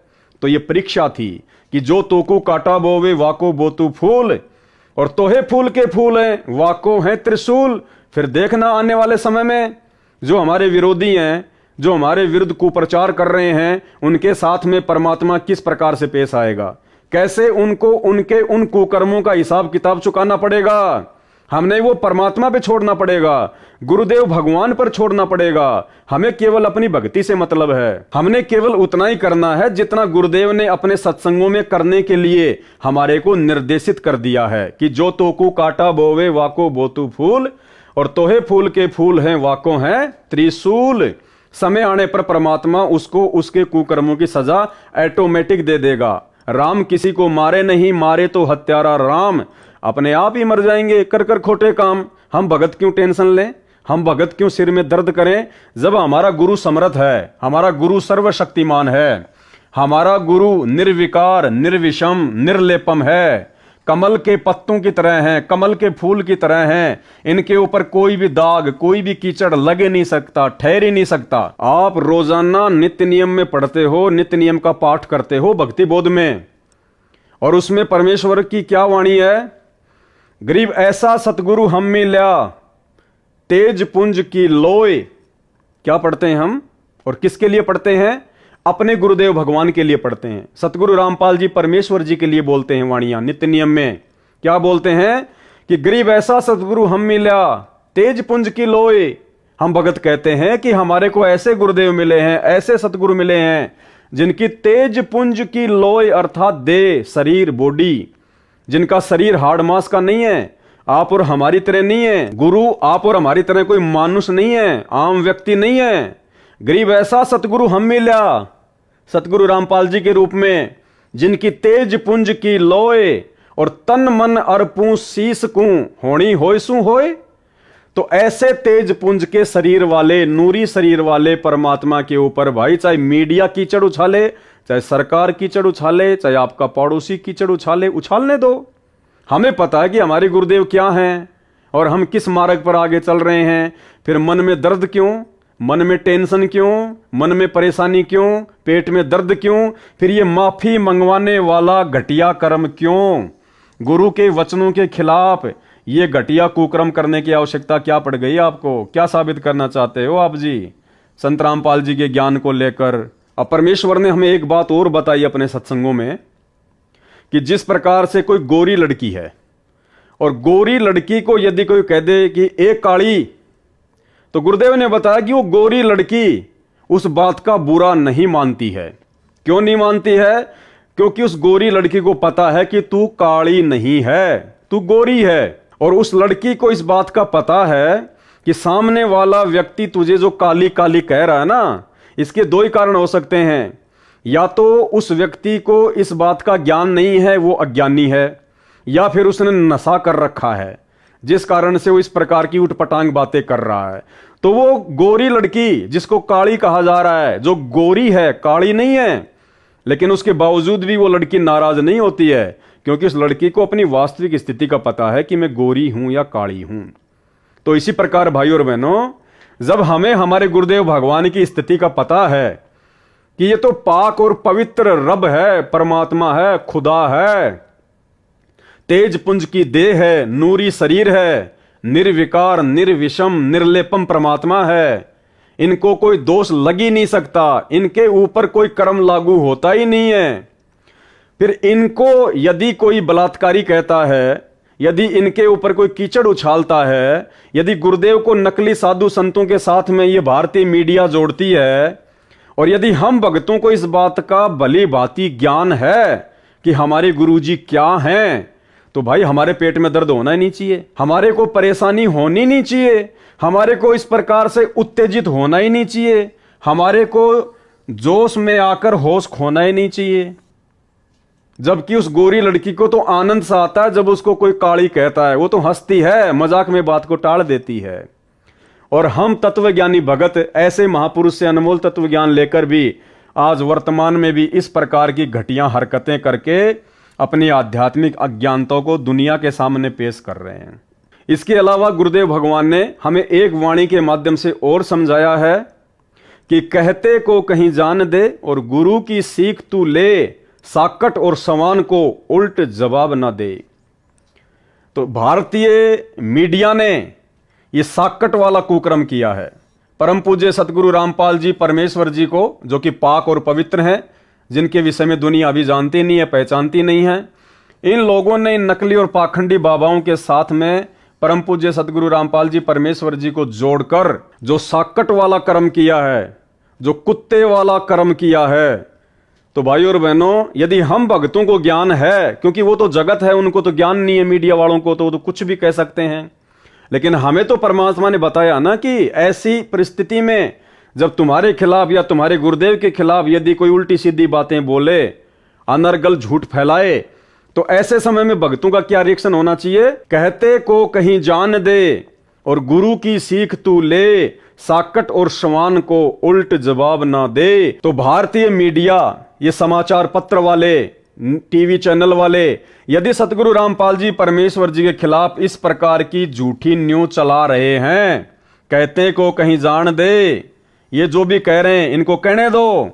और हमारे लिए क्या आदेश है? गुरु की सीख तू ले। हमने गुरु जी की शिक्षा लेनी है, हमने गुरु जी के ज्ञान को आधार बनाना है कि साकट और सवान को उल्ट जवाब ना दे। फिर तुमने ये उल्टा जवाब क्यों दिया भाई इनको? तुमने माफी मांगने की बात कहकर तुमने तो उल्टा जवाब दे दिया। तुम तो अहंकार में आ गए, मान बढ़ाई में आ गए, जोश में होश खो दिया, उत्तेजित हो गए, काल की सूक्ष्म चाल में फंस गए, गुरुदेव के ज्ञान से कोसों दूर हटकर। तो भाई और बहनों, आप और हम सत्सेवकों का सौभाग्य है कि जो गलतियां सतलोक आश्रम मैनेजमेंट हरियाणा वाले लगातार करते जा रहे हैं, और गलतियां भाई और बहनों एक भगत से केवल उसी समय होंगी जब तक वो भगत अपने गुरुजी को परमात्मा नहीं मान लेगा। जिस दिन अपने गुरु के ज्ञान को आधार बनाकर आप अपने गुरु की पहचान कर लोगे, आप अपने गुरु को परमात्मा के रूप में स्वीकार कर लोगे हृदय से, खाली जुबान से भगवान भगवान कहने से बात नहीं बनती। ये जुबान से भगवान भगवान तो ये सतलोक आश्रम मैनेजमेंट हरियाणा वाले इन आश्रमों में सारा दिन चिल्लाते रहते हैं, सतगुरु रामपाल जी भगवान की जय, सतगुरु रामपाल जी भगवान की जय। परमात्मा जुबान से भगवान भगवान कहने से प्रसन्न नहीं होता, वो अंतर्यामी है, वो देखता है इसके हृदय में भगवान के रूप में उसका गुरु समाया है या नहीं समाया है। फॉर्मेलिटी नहीं चलती भक्ति मार्ग में। परमेश्वर अंतर्यामी है, गुरुदेव अंतर्यामी हैं, इनसे कुछ भी छुपा हुआ नहीं है। तो हमने हर प्रकार से परमेश्वर के ज्ञान को आधार बनाकर ही भक्ति मार्ग पर आगे बढ़ना है। और जिस प्रकार से ये मैनेजमेंट वाले भाई बहन जो गलतियां करते जा रहे हैं, आप और हमारा सौभाग्य है कि परमात्मा मुझ जैसे 2 कौड़ी के जीव को सद्बुद्धि देके आप भाई बहनों का इस प्रकार से वीडियो बनवाकर मार्गदर्शन करवाते जा रहे हैं, हमें निरंतर भक्ति मार्ग पर आगे बढ़ाते जा रहे हैं। हमारे अंदर दृढ़ता और विश्वास पैदा होता है कि वास्तव में साथ संगति से जोड़कर गुरुदेव भगवान ने हमारे ऊपर बहुत बड़ा उपकार किया, बहुत बड़ा रहम किया है। तो भाई और बहनों, अब आगे आपको दास परमपिता परमेश्वर सतगुरु रामपाल जी भगवान के आशीर्वाद से उनकी पुस्तक आध्यात्मिक ज्ञान गंगा के पेज नंबर 66 से आपको कुछ दिखाना चाहेगा, कुछ बताना चाहेगा। और उसके बाद में आप जितने भी भगत भाई बहन लाखों की संख्या में सतलोक आश्रम मैनेजमेंट हरियाणा के मनमाने आचरण का शिकार होकर सोशल मीडिया पर जिस प्रकार से इन पोस्टर्स को वायरल किया है, आप भाई बहन विचार करना, क्या वास्तव में इस प्रकार के पोस्टर सोशल मीडिया पर वायरल करना संत रामपाल जी के एक सच्चे भगत की पहचान हो सकती है? ये आपने खुद समझना पड़ेगा। और समझाने के लिए परमेश्वर जी के ज्ञान आधार से ये दास केवल आपको बता सकता है, आपको ये दिखा सकता है जो बातें यहां पे परमेश्वर जी के द्वारा इस पुस्तक में लिखी गई हैं। मानना ना मानना, स्वीकार करना ना करना, ये आप भगत भाई बहनों के अपने बुद्धि विवेक पर निर्भर करता है। तो भाई और बहनों, ये पुस्तक है परमपिता परमेश्वर सतगुरु रामपाल जी भगवान के द्वारा लिखित आध्यात्मिक ज्ञान गंगा। और आध्यात्मिक ज्ञान गंगा पुस्तक का ये पेज नंबर है 66। और इस पर सतगुरु रामपाल जी भगवान ने एक भगत को किस प्रकार से भक्ति मार्ग पर रहना चाहिए, कितनी शांति और अधीनता के साथ में रहना चाहिए, और कैसे हमने दूसरे लोगों के साथ वाद विवाद करने से बचना चाहिए ताकि हम अपनी भक्ति को सफल करें और काल की किसी भी चाल में ना फंस सकें। तो उसके बाद आप जी खुद विचार करना कि जो कुक्रम, जो मनमाना आचरण मीडिया चैनल वालों के खिलाफ सतगुरु रामपाल जी परमेश्वर जी का नाम बताकर उन बड़े बड़े समझे जाने वाले भक्तों के द्वारा सतलोक आश्रम मैनेजमेंट हरियाणा के द्वारा आप लाखों की संगत से करवाया गया है, वो कहां तक उचित है और कहां तक अनुचित है। तो ये पुस्तक आध्यात्मिक ज्ञान गंगा पेज नंबर 66, इसमें गुरुदेव भगवान क्या कह रहे हैं? हम एक कुल मालिक की संतान हैं। ये किसके लिए कहा परमात्मा ने? इस 21 ब्रह्मांड में जितने भी जीव हैं, चाहे वो पशु पक्षी हों या चाहे मानव शरीरधारी आप और हमारे जैसे स्त्री पुरुष हों, सबके लिए गुरुदेव क्या कह रहे हैं? हम एक कुल मालिक की संतान हैं। यानी वो मीडिया वाले भी परमात्मा की संतान हैं, गुरुदेव भगवान के ही बच्चे हैं। सत ज्ञान न होने से हिंदू मुसलमान के झगड़े, हिंदू सिख के झगड़े, मुसलमान ईसाई के झगड़े धर्म के श्रेष्ठता और अश्रेष्ठता के कारण हैं। परमेश्वर कह रहे हैं कि इस संसार में आप मानव शरीरधारी प्राणियों के जितने भी आपस के झगड़े, राग द्वेष, ईर्ष्या, मारपीट जो भी होती है ना, ये आपस में धर्म के नाम पे होती है, धार्मिक अज्ञानता के नाम पे होती है, काल की, शैतान की सूक्ष्म चाल के कारण होती है। हम एक कुल मालिक की संतान हैं। सतज्ञान ना होने से, यानी वास्तविक आध्यात्मिक ज्ञान ना होने से, जबकि आप और हमें तो गुरुदेव ने सतज्ञान दे दिया, वास्तविक आध्यात्मिक ज्ञान दे दिया। सतज्ञान ना होने से हिंदू मुसलमान के झगड़े, हिंदू सिख के झगड़े, मुसलमान ईसाई के झगड़े धर्म के श्रेष्ठता और अश्रेष्ठता के कारण है कि हमारा धर्म बढ़िया, हमारा धर्म बढ़िया। विश्व युद्ध में भी इतना रक्तपात नहीं हुआ होगा जितना धर्म के खतरे की आड़ में हो चुका है। धार्मिकता के खतरे की तरफ ध्यान न देने से अनेक बुराइयां सर्व पवित्र धर्मों में घर कर चुकी हैं। सर्व पवित्र धर्मों में 1% व्यक्ति होते हैं जो 99% को आपस में लड़वाकर मरवा रहे हैं। ठीक इसी प्रकार ये जो सतलोक आश्रम मैनेजमेंट हरियाणा से जुड़े हुए मुख्य लोग हैं, ये संत रामपाल जी की लाखों की, करोड़ों की संख्या की तुलना में 1% हैं। मुश्किल से 1%। और इन लोगों ने काल प्रेरणा से, काल की सूक्ष्म चाल में फंसकर, काल के एजेंट बनकर इस परीक्षा के समय में संत रामपाल जी के 99% भक्तों की रेल बना रखी है। सबकी मर्यादा निरंतर तुड़वाने में लगे हुए हैं। धार्मिकता के खतरे की तरफ ध्यान न देने से अनेक बुराइयां सर्व पवित्र धर्मों में घर कर चुकी हैं। सर्व पवित्र धर्मों में केवल 1% व्यक्ति होते हैं जो 99% को आपस में लड़वाकर मरवा देते हैं। इसके विपरीत हिंदू हिंदू को मार रहा है, सिख सिख को काट रहा है, मुसलमान मुसलमान को परेशान कर रहा है, ईसाई ईसाई का दुश्मन बना हुआ है, आर्य समाजी पर ही मुकदमे किए बैठा है, कबीर पंथियों के दुश्मन बने बैठे हैं। जिस प्रकार हम भी तो कबीर पंथी हैं, यानी सतगुरु रामपाल जी भगवान स्वयं कबीर परमात्मा हैं, और उनसे उपदेश लेकर उनके शिष्य बनकर हम भी कबीर पंथी हो गए। तो परमेश्वर कह रहे हैं कबीर पंथियों के दुश्मन बने हैं। आज हम सत्सेवकों को, जो कि ज्ञान आधार से भक्ति करना चाहते हैं, जगह जगह साथ संगतियां करके परमेश्वर के ज्ञान आधार से हम लोग 5 यज्ञ करते हैं, एक दूसरे भाई बहनों की गुरुदेव के सत्संग आधार से शंका समाधान करते हैं, परमेश्वर को इकट्ठा होकर भोग लगाते हैं। तो आज हम कबीर पंथियों को सबसे ज्यादा दुखी परेशान कौन करता है? आज सैकड़ों की संख्या में जितनी भी साध संगतियां हो चुकी हैं, और उनमें से ज्यादातर साध संगतियों में बीच में आकर या पुलिस वालों को लेकर सबसे ज्यादा भक्तों को परेशान कौन करता है? भक्तों को दुखी कौन करता है? भक्तों के साथ में मारपीट कौन करवाता है? भक्तों के साथ में स्वयं मारपीट कौन करता है? भक्तों की साथ संगतियां कौन कैंसिल करवाता है? सतलोक आश्रम मैनेजमेंट हरियाणा, यानी कबीर पंथी ही कबीर पंथियों के दुश्मन बने हुए हैं, तथा अन्य आश्रमों में तथा डेरों के महंतों व संतों के आपस में कत्लेआम तथा मुकदमे तत्व ज्ञान के अभाव के कारण ही हो रहे हैं। यानी गुरुदेव ने स्पष्ट कर दिया कि ये जितनी भी नादानियां जो हो रही हैं वर्तमान में भक्ति मार्ग में, ये सब आध्यात्मिक अज्ञानता के कारण हो रही है, सतज्ञान की कमी के कारण हो रही है। तो भाइयों और बहनों, अरे हमें तो सतज्ञान दे दिया गुरुदेव भगवान ने।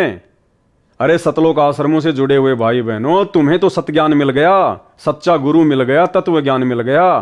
फिर तुम क्यों इस प्रकार से इन मीडिया चैनल वालों के खिलाफ ये भड़काऊ पोस्टर वगैरह डाल रहे हो? क्यों तुम उनसे माफी मंगवाने की जिद पे अड़े हुए हो? अगर वो सहज में माफी मांग लेंगे तो ठीक है, नहीं तो फिर तुम क्या करोगे? तुम्हारे को एक आदेश पारित किया जाएगा, सत्संग के नाम पे तुम्हारे को किसी आश्रम में बुलाया जाएगा, धनाना आश्रम में या किसी और आश्रम में, और तुम सबको फिर गुरु जी का आदेश बताया जाएगा कि ये मीडिया चैनल वाले माफी नहीं मांग रहे, हमने ये 20 बसें खड़ी कर दी हैं, सभी भगत इन बसों में बैठ जाओ, जो इन बसों में नहीं बैठेगा उसका नाम खंड हो जाएगा, हम उसका पीला पर्चा निकाल देंगे, हम उसकी नो एंट्री कर देंगे। डरा धमका के तुम भक्तों को बसों में बैठाकर दिल्ली के नोएडा में जा टेकेंगे, वहां पे तुम्हारे से हाय हाय हाय हाय मीडिया चैनल वालों के खिलाफ करवाएंगे। अब मीडिया चैनल वाले ऊपर से आएंगे, 2 शब्द बोल के चले जाएंगे, दूसरे दिन छोटी सी किसी कोने में एक न्यूज दे देंगे कि हमने अन्य नकली साधु संतों के साथ में जो संत रामपाल जी का नाम जोड़ा था, ऐसा संत रामपाल जी में कुछ भी नहीं है, हम उसके लिए क्षमा प्रार्थी हैं। तुम खुश हो जाओगे। तो ये आपकी आध्यात्मिक अज्ञानता है। अब भाइयों और बहनों, इस आध्यात्मिक ज्ञान गंगा पुस्तक के पेज नंबर 66 पर जो ये बातें लिखी हैं सतगुरु रामपाल जी परमेश्वर जी के द्वारा, और इसमें क्या लिखा हुआ है? तथा अन्य आश्रमों तथा डेरों के महंतों व संतों के आपस में कत्लेआम तथा मुकदमे तत्व ज्ञान के अभाव के कारण ही हैं।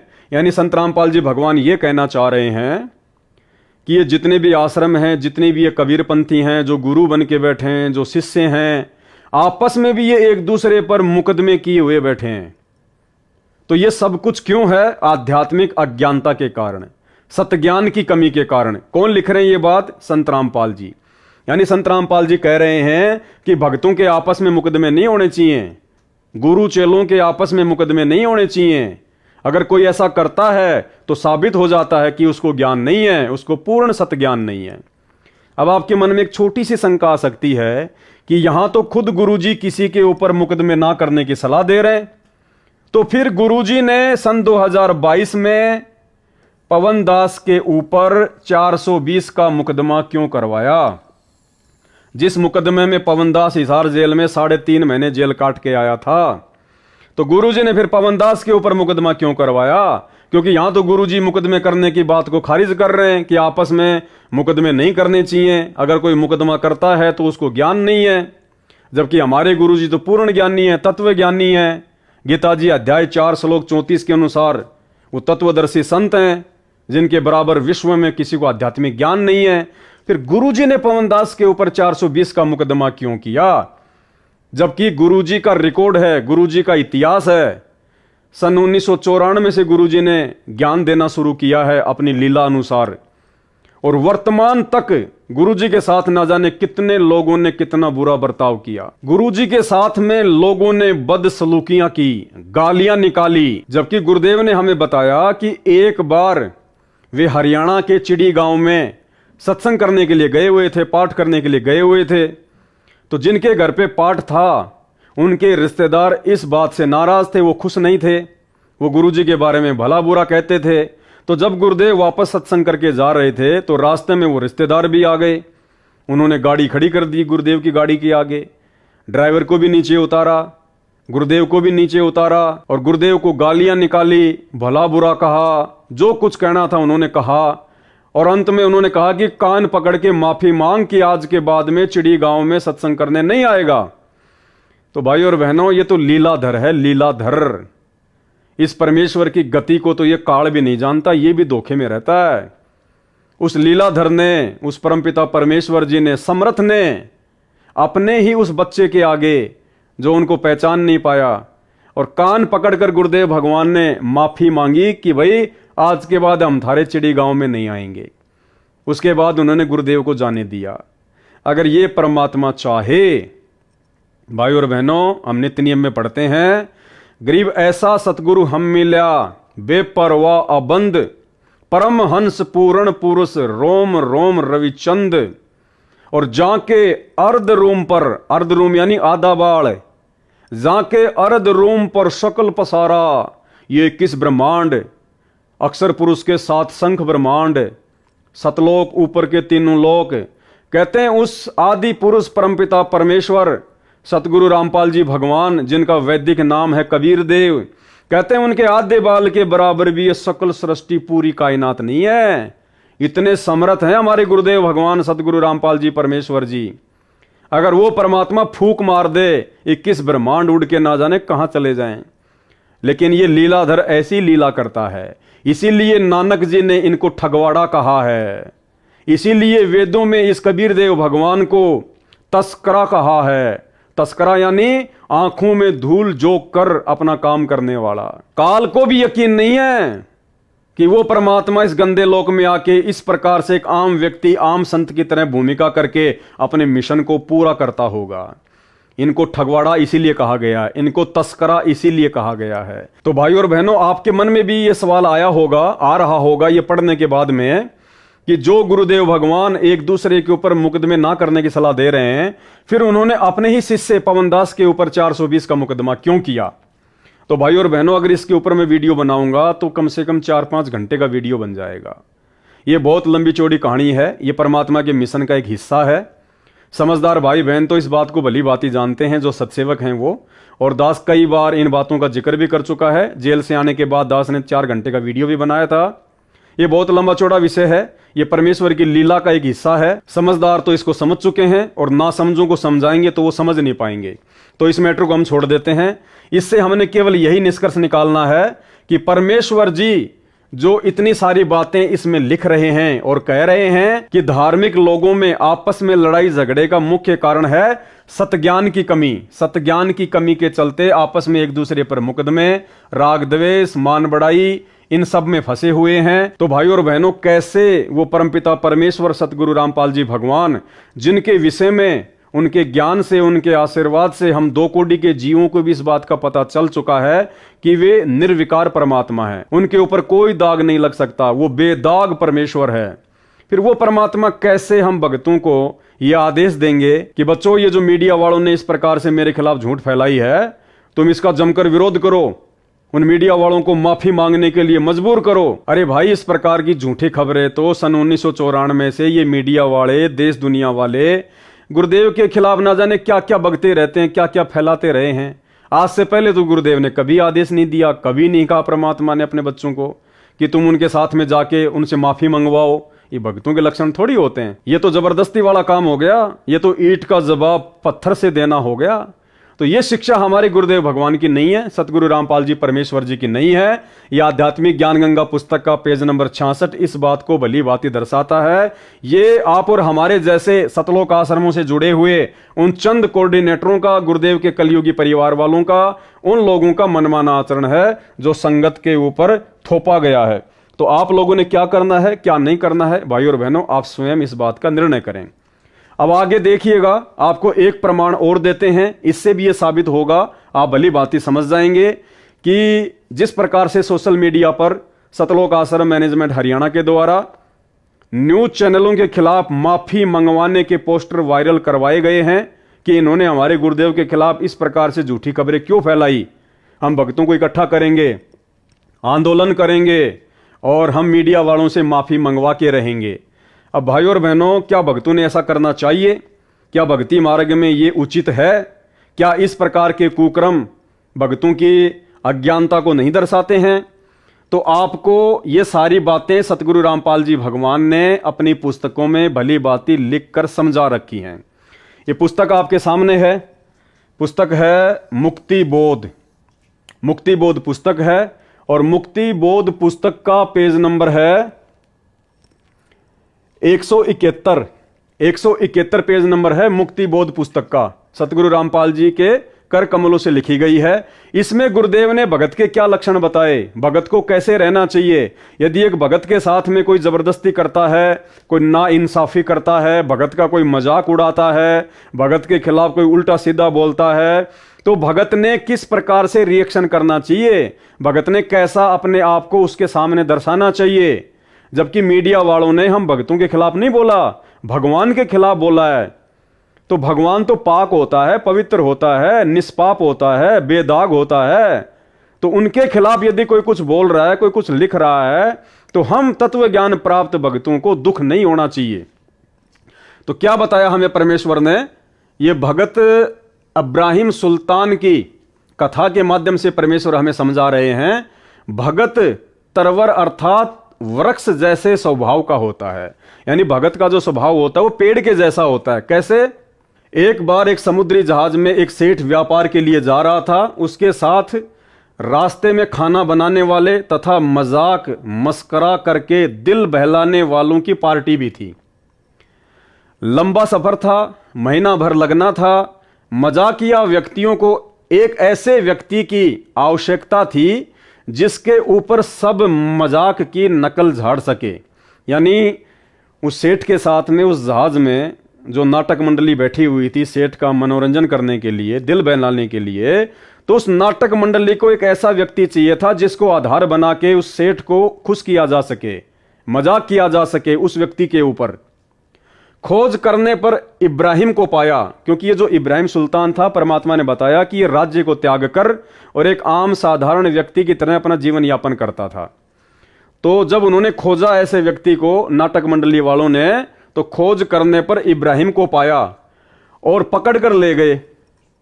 सोचा कि इस भिखारी को रोटियां चाहिए। वो तो उस परमात्मा की आत्मा को भिखारी समझ रहे थे, जबकि उनको पता नहीं था कि भैया ये तो बलक बुखारे का राज्य त्याग कर परमात्मा के लिए भटक रहा है। इसके पास तो ऐसा ठाठ बाट था, देवताओं के राजा इंद्र के पास भी नहीं था। लेकिन वो तो उसको भिखारी समझ रहे थे। सोचा कि इस भिखारी को रोटियां चाहिए, मिल जाएंगी। समुद्र में दूर जाने के पश्चात सेठ के लिए मनोरंजन का प्रोग्राम शुरू हुआ। इब्राहिम के ऊपर मजाक कर रहे थे। कह रहे थे कि एक इस इब्राहिम जैसा मूर्ख था, वह वृक्ष की उसी डाली पर बैठा था जिसे काट रहा था, गिरकर मर गया। हा हा करके हंसते थे। यानी उस इब्राहिम सुल्तान के ऊपर मजाक झाड़ रहे थे, उसको आधार बनाकर कि एक इसके जैसा मूर्ख था, वो जिस टहनी को काट रहा था उसी टहनी पर बैठा हुआ था, फिर नीचे गिर गया और फिर हा हा करके सारे हंसने लगे। पहले यही मनोरंजन के साधन होते थे। पहले कोई टीवी रेडियो आदि तो थे नहीं, ये फिल्में वगैरह तो बनती नहीं थी, तो इसी प्रकार से अपना वो टाइम पास किया करते थे। और हाँ हाँ करके हंसते थे। इस प्रकार बहुत देर तक ऐसी अभद्र टिप्पणियां करते रहे, यानी उस परमात्मा के भगत को लेकर इस प्रकार से वो मजाक करते रहे।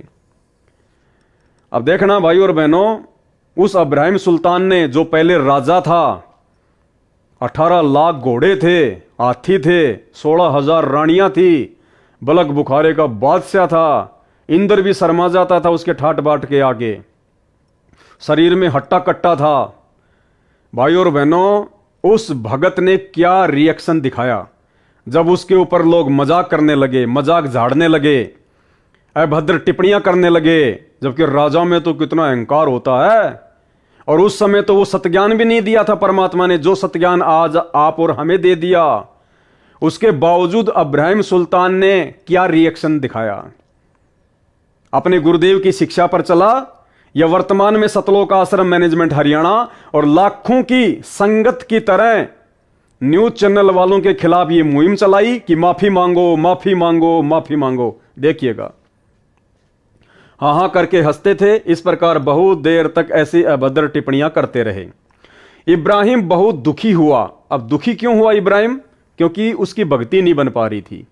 इब्राहिम बहुत दुखी हुआ, सोचा कि महीनों का दुख हो गया, न भक्ति कर पाऊंगा, न चैन से रह पाऊंगा। इब्राहिम ने केवल इतना सोचा ही था। इब्राहिम ने कोई मान बढ़ाई में आकर, अहंकार में आकर कि मैं तो राजा था, तुम मेरे ऊपर ऐसी अभद्र टिप्पणियां कर रहे हो, तुम्हारी औकात कैसे हो गई? लड़ाई झगड़े के मूड में नहीं।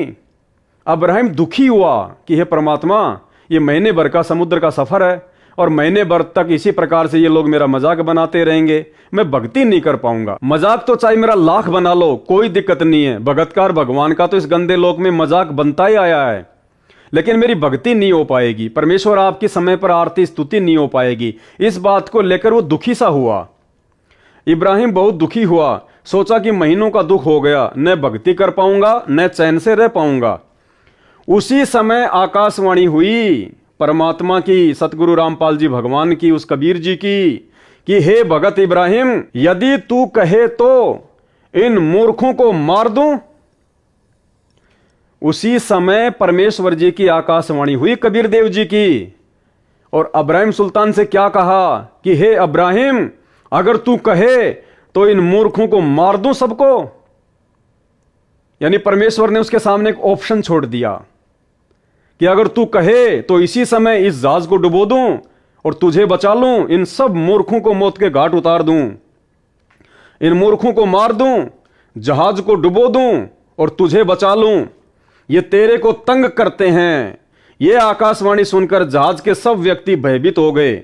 इब्राहिम ने कहा, अब क्या कहा भाई और बहनों, इब्राहिम सुल्तान ने क्या कहा? वो भगत जो भगत राजा था, आज तुम लोग क्या हो? भिखारी हो, भिखारी दुनिया वालों की तुलना में। फिर भी तुम्हारे अंदर इतना अहंकार, इतना घमंड, इतनी अज्ञानता। इब्राहिम सुल्तान तो राजा था, और इतना बड़ा राजा, और ऊपर से राजा में कितना घमंड, कितना अहंकार होता है। लेकिन उस प्यारी आत्मा ने अपने घमंड और अहंकार को साइड में पटक दिया कि आधीनी के पास है पूर्ण ब्रह्म दयाल, मान बढ़ाई मारियो बेअदबी सिरकाल। क्या कहा उस भगत ने? इब्राहिम ने कहा, हे अल्लाह, यह कलंक मेरे माथे पर न लगा कि परमात्मा, मैं ऐसा कर्म नहीं कर सकता, मैं ये दोष अपने सिर पर नहीं ले सकता, ये बेखबर हैं। क्या कहा इब्राहिम सुल्तान ने कि परमात्मा ये तो बेखबर हैं, ये क्या जाने आपकी महिमा को, ये क्या जाने आपकी समर्थता को, ये क्या जाने आपके ज्ञान को। जबकि सतलोक आश्रम मैनेजमेंट हरियाणा और लाखों की संगत ने तो कहा कि माफी मांगो। मीडिया वालों से कह रहे हैं, न्यूज चैनल वालों से, सोशल मीडिया पर पोस्टर वायरल करके कि तुमने हमारे गुरुजी के खिलाफ ऐसा क्यों बोल दिया, नकली साधु संतों के साथ में क्यों जोड़ दिया, माफी मांगो, माफी मांगो। और इब्राहिम सुल्तान क्या कह रहा है?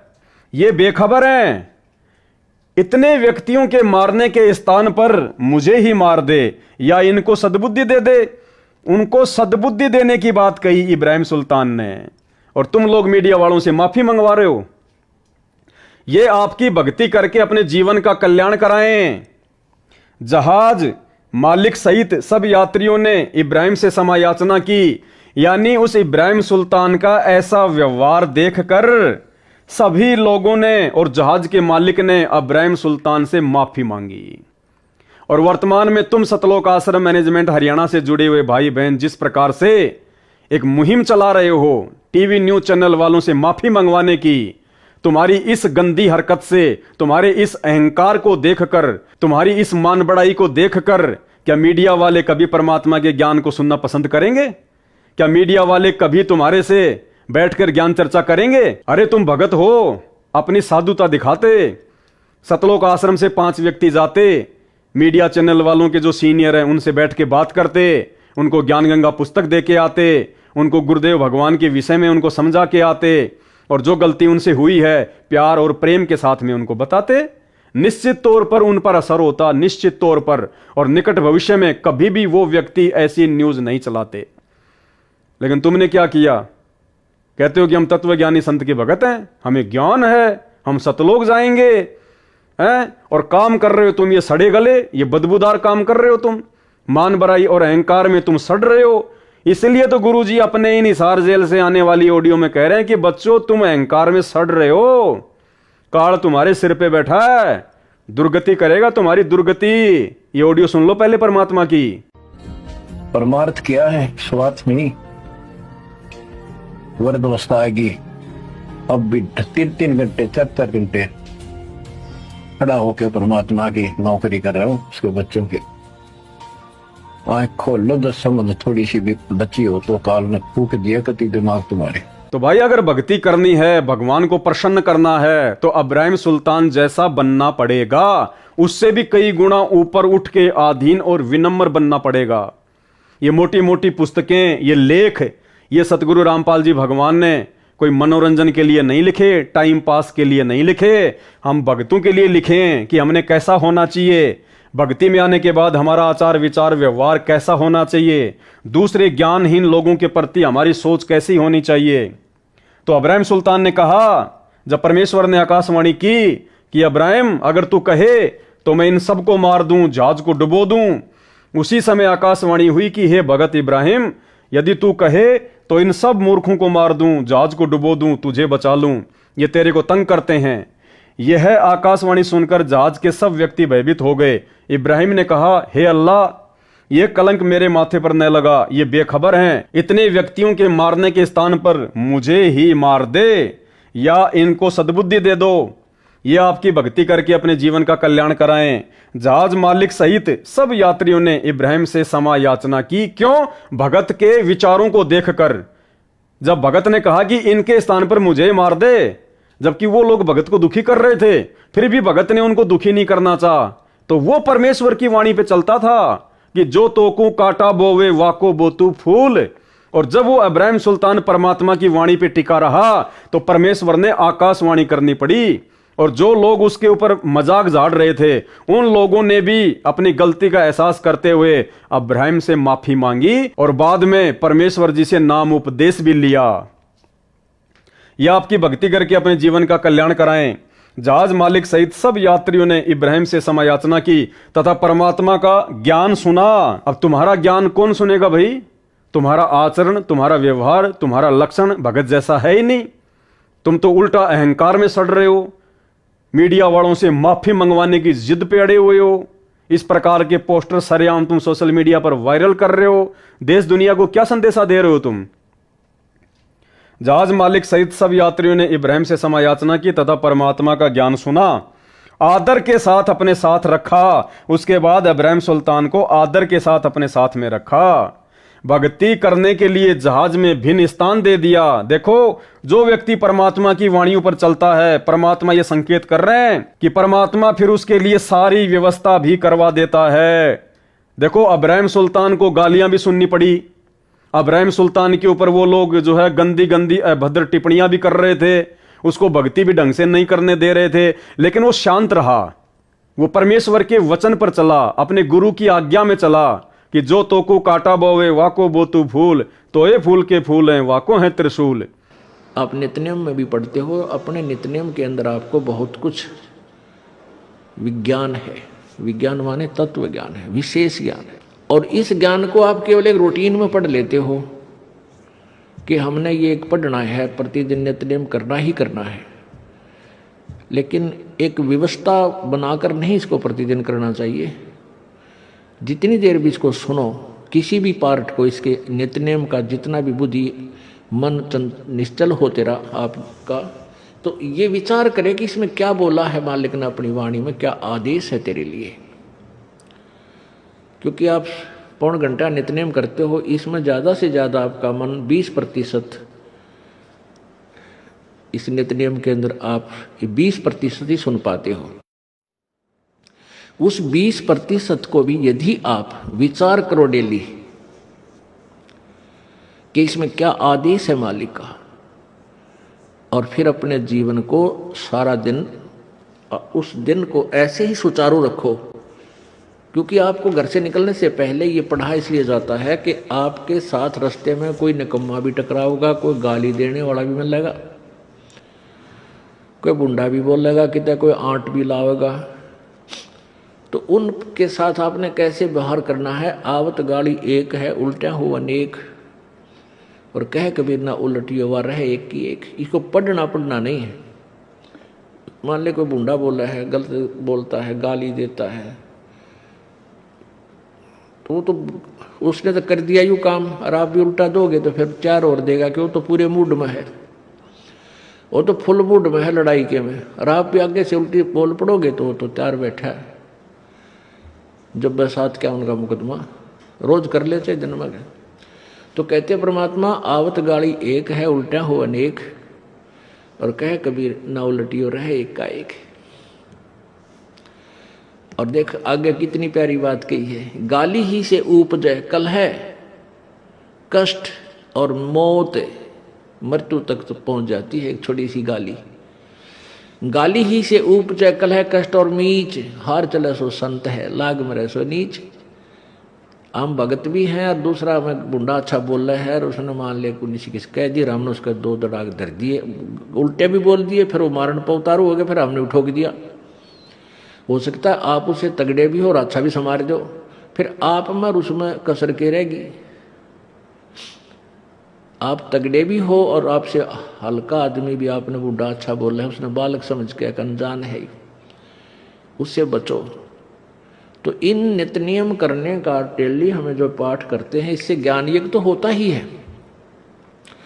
ज्ञान यज्ञ के साथ हमने समाधान भी इसका साथ पैरेलल करना पड़ेगा, तभी इसके पढ़ने का लाभ है। एक लाभ तो हो गया ज्ञान यज्ञ का, और उसके ऊपर अमल हमने किया नहीं, उसका काम फिर सारा बिगड़ गया। तो कहते हैं ये बातें कहन सुन के नहीं भाई, ये कर पाड़न की है। उसने साधुता दिखाई, उसने भगतपना दिखाया, तो अंत में परमात्मा ने उन्हीं लोगों के माध्यम से उस जहाज में अब्राहिम सुल्तान के लिए भक्ति की व्यवस्था भी करवा दी। भक्ति करने के लिए जहाज में भिन्न स्थान भी दे दिया। यानी भाई और बहनों, ये परमात्मा जी की अमर वाणियां हैं। ये वाणियां आज भी वैसी हैं, अब्राहिम सुल्तान के समय भी वैसी थी और सतयुग में भी वैसी थी। यदि हम परमात्मा की वाणियों पर चलेंगे तो परमेश्वर की वाणियों के अनुसार ही फिर हमारे को लाभ मिलेगा कि जो तोकू काटा बोवे वाको बोतू फूल, तो ये फूल के फूल हैं, वाको हैं त्रिशूल। अंत में भगत के साथ में अच्छा ही होगा। इब्राहिम ने उन सबको सत्य ज्ञान समझाकर आश्रम में लाकर गुरुजी से दीक्षा दिला दी। ये होते हैं भगत के लक्षण।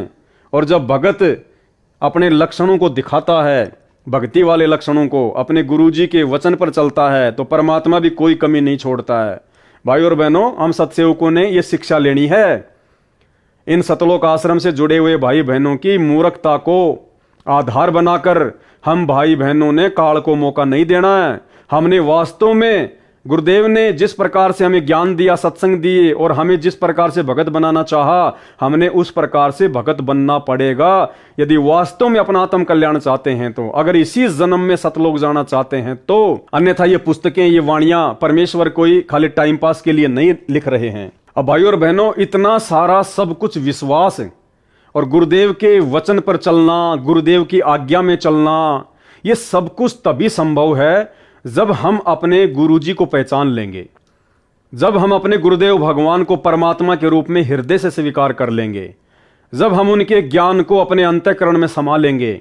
भाई और बहनों, उसी समय भगत के अंदर बदलाव आ सकता है। भगत वास्तव में एक सच्चा भगत बन सकता है। अपने गुरुजी की शिक्षाओं पर, उनके वचनों पर दृढ़ होकर चल सकता है। अन्यथा जिस प्रकार एक ट्रेन जाती है दिल्ली से बॉम्बे, और जिसने जहां तक की टिकट ले रखी है वो वहीं उतरता चला जाएगा, अंतिम स्टेशन तक वहीं पहुंचेगा जिसने अंतिम स्टेशन तक की टिकट ले रखी है। तो गुरुदेव के वचनों पर अंत समय तक वही भगत टिक कर रह सकता है जिस भगत ने गुरुदेव की वास्तविक परमात्मा वाली स्थिति को पहचान लिया होगा। और उस परमेश्वर के आशीर्वाद से, गुरुदेव भगवान के आशीर्वाद से आप और हम साथ संगति से जुड़े हुए भाई बहनों का सौभाग्य कि परमेश्वर ने विशेष रजा बख्श के, परमात्मा कहते हैं पिछले जन्म से होते हैं पूर्ण हंस मुराद, ये कोई पिछले जन्म जन्मांतरों की भक्ति और शुभ कर्मों का संयोग होता है जो भगत अपने गुरुदेव को पहचान पाते हैं। अन्यथा ये लाखों की भीड़ सतलोक आश्रमों से जुड़ी हुई, ये किस प्रकार से सोशल मीडिया पर आए दिन अपने कुकर्मों को दुनिया के सामने प्रदर्शित करती रहती है, आप और हमसे कुछ भी छुपा हुआ नहीं है। तो गुरु जी को परमात्मा मानने के विषय में आदरणीय गरीबदास जी महाराज जी की ये वाणियां हैं। ये पुस्तक है भाई और बहनों यथार्थ भक्ति बोध। इनमें एक वाणी के माध्यम से कि कबीर गुरु को मानुष जो गिने, चरणा अमृत को पान, ते नर नरक में जाएंगे, जन्म जन्म होय सुवान। भाई और बहनों, इस वाणी के माध्यम से सतगुरु रामपाल जी भगवान हमें क्या समझाना चाहते हैं, क्या शिक्षा देना चाहते हैं? सरलार्थ, जो सतगुरु तत्वदर्शी है, तो वर्तमान में हम सबको पता है कि तत्वदर्शी संत कौन है? धरती पर एकमात्र सतगुरु रामपाल जी परमेश्वर जी हैं। उसको परमात्मा के तुल्य ही मानना चाहिए, यानी गुरु को परमात्मा ही मानना चाहिए। यदि साधक यानी भगत ने गुरु धारण कर रखा है, संत रामपाल जी को अपना गुरु भी धारण कर रखा है, और नियमानुसार चरणा अमृत भी पी रहा है, यानी सतगुरु रामपाल जी भगवान नाम दीक्षा के समय जो एक चरणामृत की जो एक बोतल देते हैं छोटी सी, यानी भगत वो चरणामृत भी पी रहा है रोजाना, यानी भगत ने गुरु धारण कर रखा है और नियमानुसार चरणा अमृत भी पी रहा है, और गुरु जी को केवल संत रूप में देखता है। यानी वो भगत अपने गुरु को परमात्मा नहीं मानता, भगवान के रूप में नहीं देखता, अपने गुरु को केवल संत रूप में देखता है। केवल एक सामान्य व्यक्ति, सामान्य संत, एक मानुष रूप में यदि वो अपने गुरु को देख रहा है, और मानुष रूप में गुरु को देखने का मतलब है गुरु के रहते सहते इस कागज वाली फोटो को भगवान मानना, इस कागज के टुकड़े को कबीर मानकर अपने घर में इसकी फोटो रखना, अपने दरबार में फोटो रखना, और प्रति वर्ष जून के महीने में इसको भगवान मानकर इसका प्रकट दिवस मनाना, कबीर प्रकट दिवस। ये होता है गुरु को मानुष मानना, गुरु को आम व्यक्ति मानना, आम संत मानना। और गुरु जी को केवल संत रूप में देखता है और परमात्मा अन्य मानता है, और परमात्मा अन्य मानता है, यानी परमात्मा संगत आज मान रही है इस कागज की फोटो को, गुरु जी को तो केवल संत रूप में देख रही है, और परमात्मा मान रही है इस कागज के टुकड़े को, कबीर जी की नकली फोटो को, काल्पनिक फोटो को। और परमात्मा अन्य मानता है तो वह शिष्य पार नहीं हो सकता, उस भगत का मोक्ष नहीं हो सकता। यानी आज सतलोक आश्रमों से जुड़ी हुई 90% संगत, साथ संगति से जुड़े हुए सत्सेवक भाई बहनों को छोड़कर जितने भी भगत हैं, वो भगत वर्तमान समय में सतलोक जाने वाली स्थिति में नहीं है। वर्तमान में वो पूर्ण मोक्ष प्राप्त करने वाली स्थिति में नहीं है, क्योंकि वो भगत परमपिता परमेश्वर जी की इस अमर अटल वाणी के अनुसार नहीं चल रहे हैं। कबीर गुरु को मानुष जो गिने, कर चरणा अमृत को पान, ते नर नरक में जाएंगे, जन्म जन्म होए श्वान। जो सतगुरु तत्वदर्शी है, यानी हम तत्वदर्शी संत के शिष्य हैं, उसको परमात्मा के तुल्य ही मानना चाहिए। यदि भगत ने गुरु धारण कर रखा है, बिल्कुल गुरु धारण कर लिया, और नियमानुसार चरणामृत भी पी रहे हैं, लोग सुबह सुबह संत रामपाल जी का चरणामृत भी पीते हैं, और गुरु जी को केवल संत रूप में देखता है और परमात्मा अन्य मानता है, यानी गुरु जी को केवल एक साधारण संत और परमात्मा मान रहे हैं इस कबीर जी की फोटो को, कागज के टुकड़े को, जो ना बोलता, ना चलता, ना देखता, ना हिलता, ना डुलता, ना आशीर्वाद देता, ना मंत्र देता, ना सत्संग सुनाता। तो वह शिष्य, यानी ऐसी गलती करने वाला वह शिष्य, वह भगत, तो वह शिष्य पार नहीं हो सकता, उसका मोक्ष नहीं हो सकता। अर्थात जिन जिन भगत भाई बहनों के घरों में आज भी इस दाढ़ी मूछ वाले कबीर जी की ये काल्पनिक ये नकली फोटो रखी हुई है, जिन जिन के दरबार साहिब में ये फोटो रखी हुई है। जो व्यक्ति इस फोटो का सुबह शाम दोपहर दर्शन करते हैं, जो हर साल जून के महीने में इस कागज की फोटो का कबीर प्रकट दिवस मनाते हैं, वो व्यक्ति कभी भी पार नहीं हो सकता। पार नहीं हुआ तो स्वान यानी कुत्ते आदि के शरीर धारण करेगा।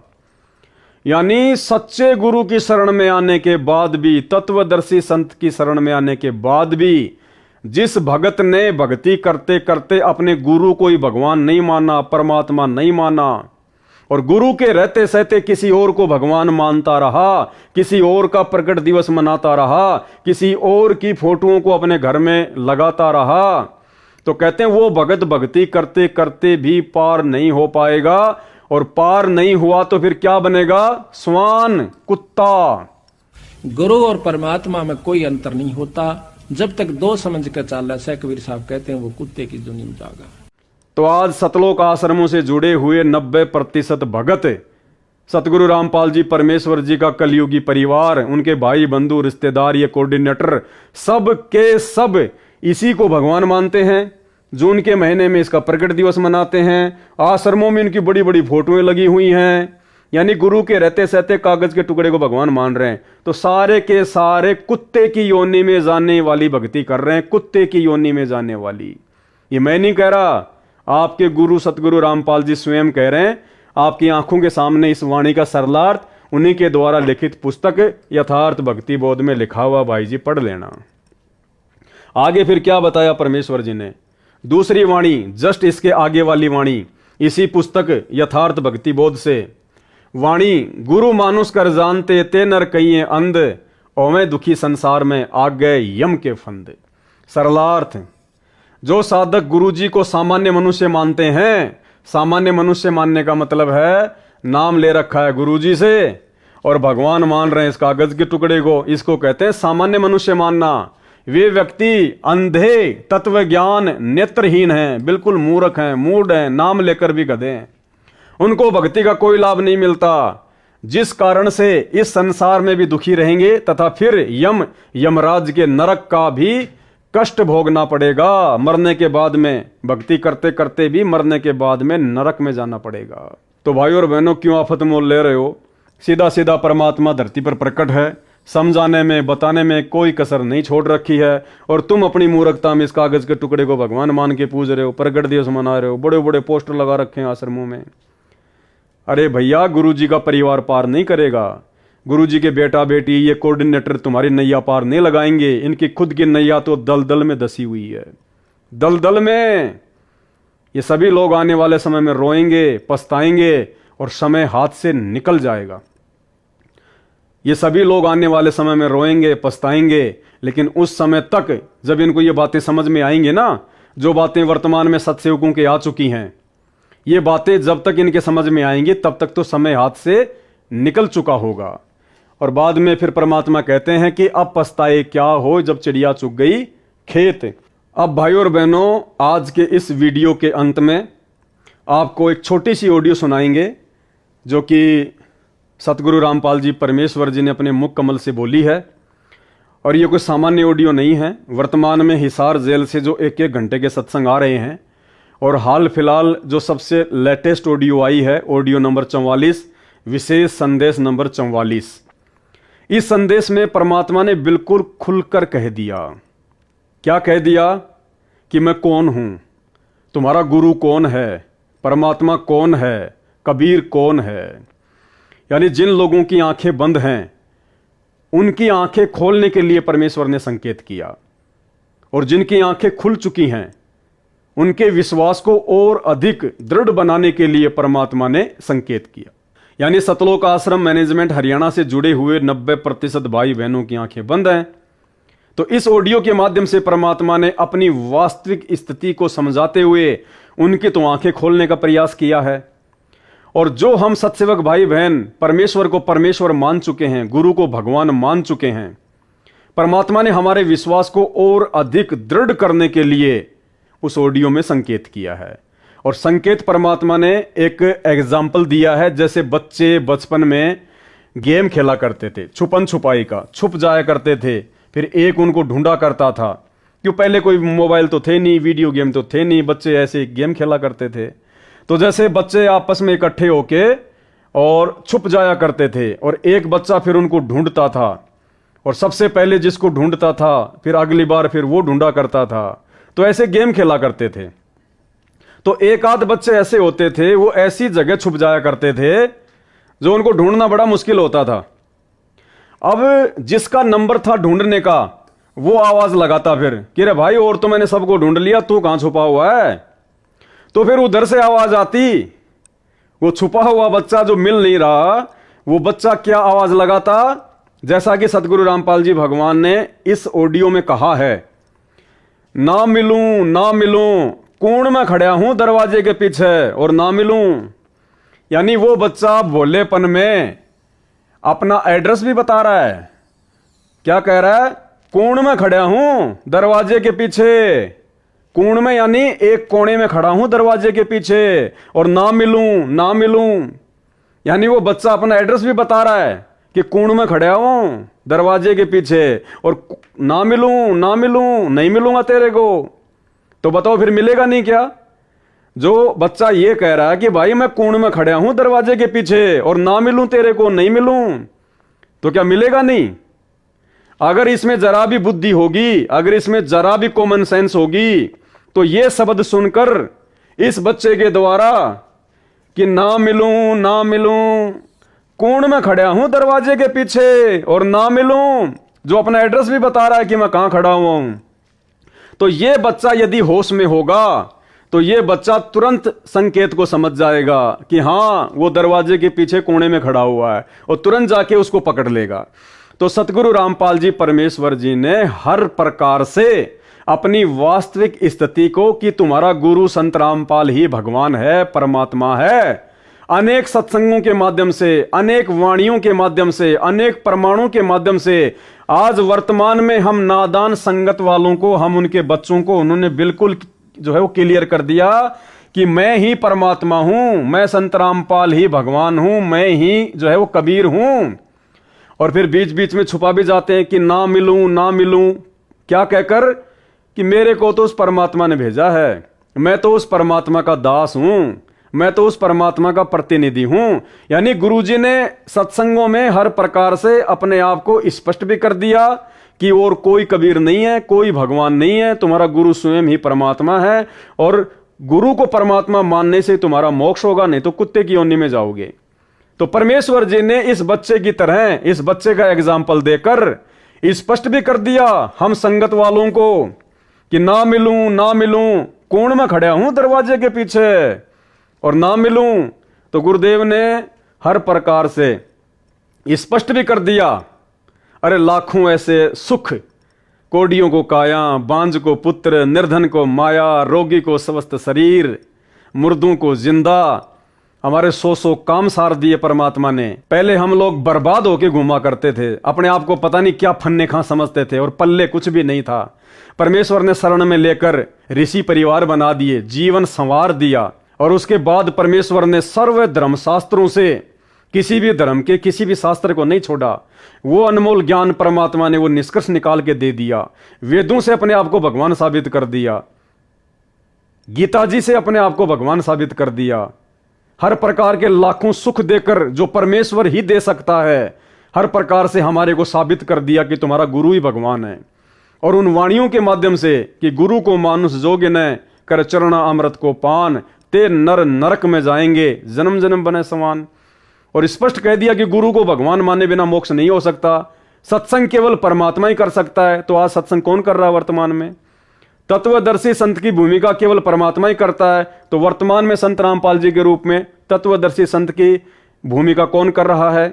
सत्संग केवल भगवान ही कर सकता है। तो सत्संग कौन कर रहा है वर्तमान में? तो भाई और बहनों, इतने संकेत देने के बाद भी यदि हम नहीं समझ पाएंगे कि हमारे गुरुजी ही परमात्मा है, तो भाई फिर धिक्कार है हमारे इस मनुष्य जीवन को और भक्ति करने को। जिस प्रकार ये सारे बच्चे मिलके खेल रहे हैं और तो सब इनको मिल गए, एक बच्चा इनको मिल नहीं रहा, तो ये पुकार रहा कि भाई कहां है कहां है, और वो कह रहा है कि ना मिलूं ना मिलूं, कोण में खड़ा हूं दरवाजे के पीछे, ना मिलूं। अगर ये बच्चा अगर होश में होगा तो इस बात को सुनकर कि कोण में खड़ा हूं दरवाजे के पीछे तुरंत जाके पकड़ लेगा। और मूर्ख होगा, अज्ञानी होगा, तो भाई उसी कागज की फोटो को, उसी कबीर की कागज की फोटो का प्रकट दिवस मनाता रहेगा, उसी कागज की फोटो को अपना भगवान मानता रहेगा और गुरु को मानुष मान के इसी प्रकार से जेरे कुएं में पड़ा रहेगा। तो अब आप जी खुद सतगुरु रामपाल जी भगवान के मुख कमल से विशेष संदेश नंबर 44 की वो ऑडियो सुनिए, जिसमें परमेश्वर ने इन बच्चों को आधार बनाकर एक छोटा सा एग्जाम्पल देकर अपनी स्वयं की स्थिति को बिल्कुल क्लियर कर दिया कि भाई पहचान लो, अब बाकी मैं तो अपने आप को छुपाता रहूंगा, पहचानना तुमने स्वयं पड़ेगा मेरे ज्ञान को आधार बनाकर। तो गुरुदेव ने स्पष्ट भी कर दिया और बीच बीच में अपने आप को छुपा भी देते हैं कि मैं तो भगवान का दास हूं, मैं तो परमात्मा का भेजा हुआ दास हूं। और हर प्रकार से परमात्मा ने स्पष्ट कर दिया कि मैं खुद ही कबीर हूं। तो सुनिए ऑडियो, और उसके बाद भी यदि हमारी आंखें नहीं खुलती हैं तो भाई और बहनों, फिर इस नादान बच्चे में और हमारे में फिर कोई अंतर नहीं है। तो आज के वीडियो में केवल इतना ही। परमेश्वर हम सबको सद्बुद्धि दें। बंदी छोड़ सतगुरु रामपाल जी परमेश्वर जी की जय हो। बच्चों, धन्य आपके माता पिता जिनसे जन्म हुआ। आज उस परम पिता ने कहां से अमृत आकाशवाणी कर रखी अपने प्यारी आत्माओं के लिए। क्या यह सामान्य बात है? अरे इतना प्रत्यक्ष बचपन में बालक खेला करते, ना पाऊं ना पाऊं ना पाऊं, कोण में खड़ा हूं कुआड़ के पाछे, नो कति क्लियर कर रखा, अब भी नहीं ढूंढ पाओगे। बच्चों, परमात्मा ने आपके ऊपर असीम रजा कर दी है, कति प्रत्यक्ष हो चुके हैं। काल की और दयाल की आमने सामने लड़ाई शुरू हो चुकी है। बात यही बिगड़ी थी कि हम उस परम पिता को सच्चे दिल से स्वीकार नहीं कर पाए, ये भगवान है। जब तक हम कभी हर प्रकार से 100% पति भर्ता पद पर नहीं आवांगे, इतने ऊपर नहीं जा सकते। बच्चों, तुम ऐसे समर्थ के शरण में हो और उस परमात्मा ने आपके लिए कष्ट उठाए। अब आप संभल जाओ, पहचान दो अपने भगवान ने, वो ना दुखी करो ज्यादा दाता को। अब आपको इतना योग्य बना दिया है, पढ़ा लिखा बना दिया है, आसानी से समझ सकते हो। परमात्मा आपको मोक्ष दे, आपका सद्बुद्धि दे, आप काल के जाल से निकलो और अपने घर जाओ। सत्साई।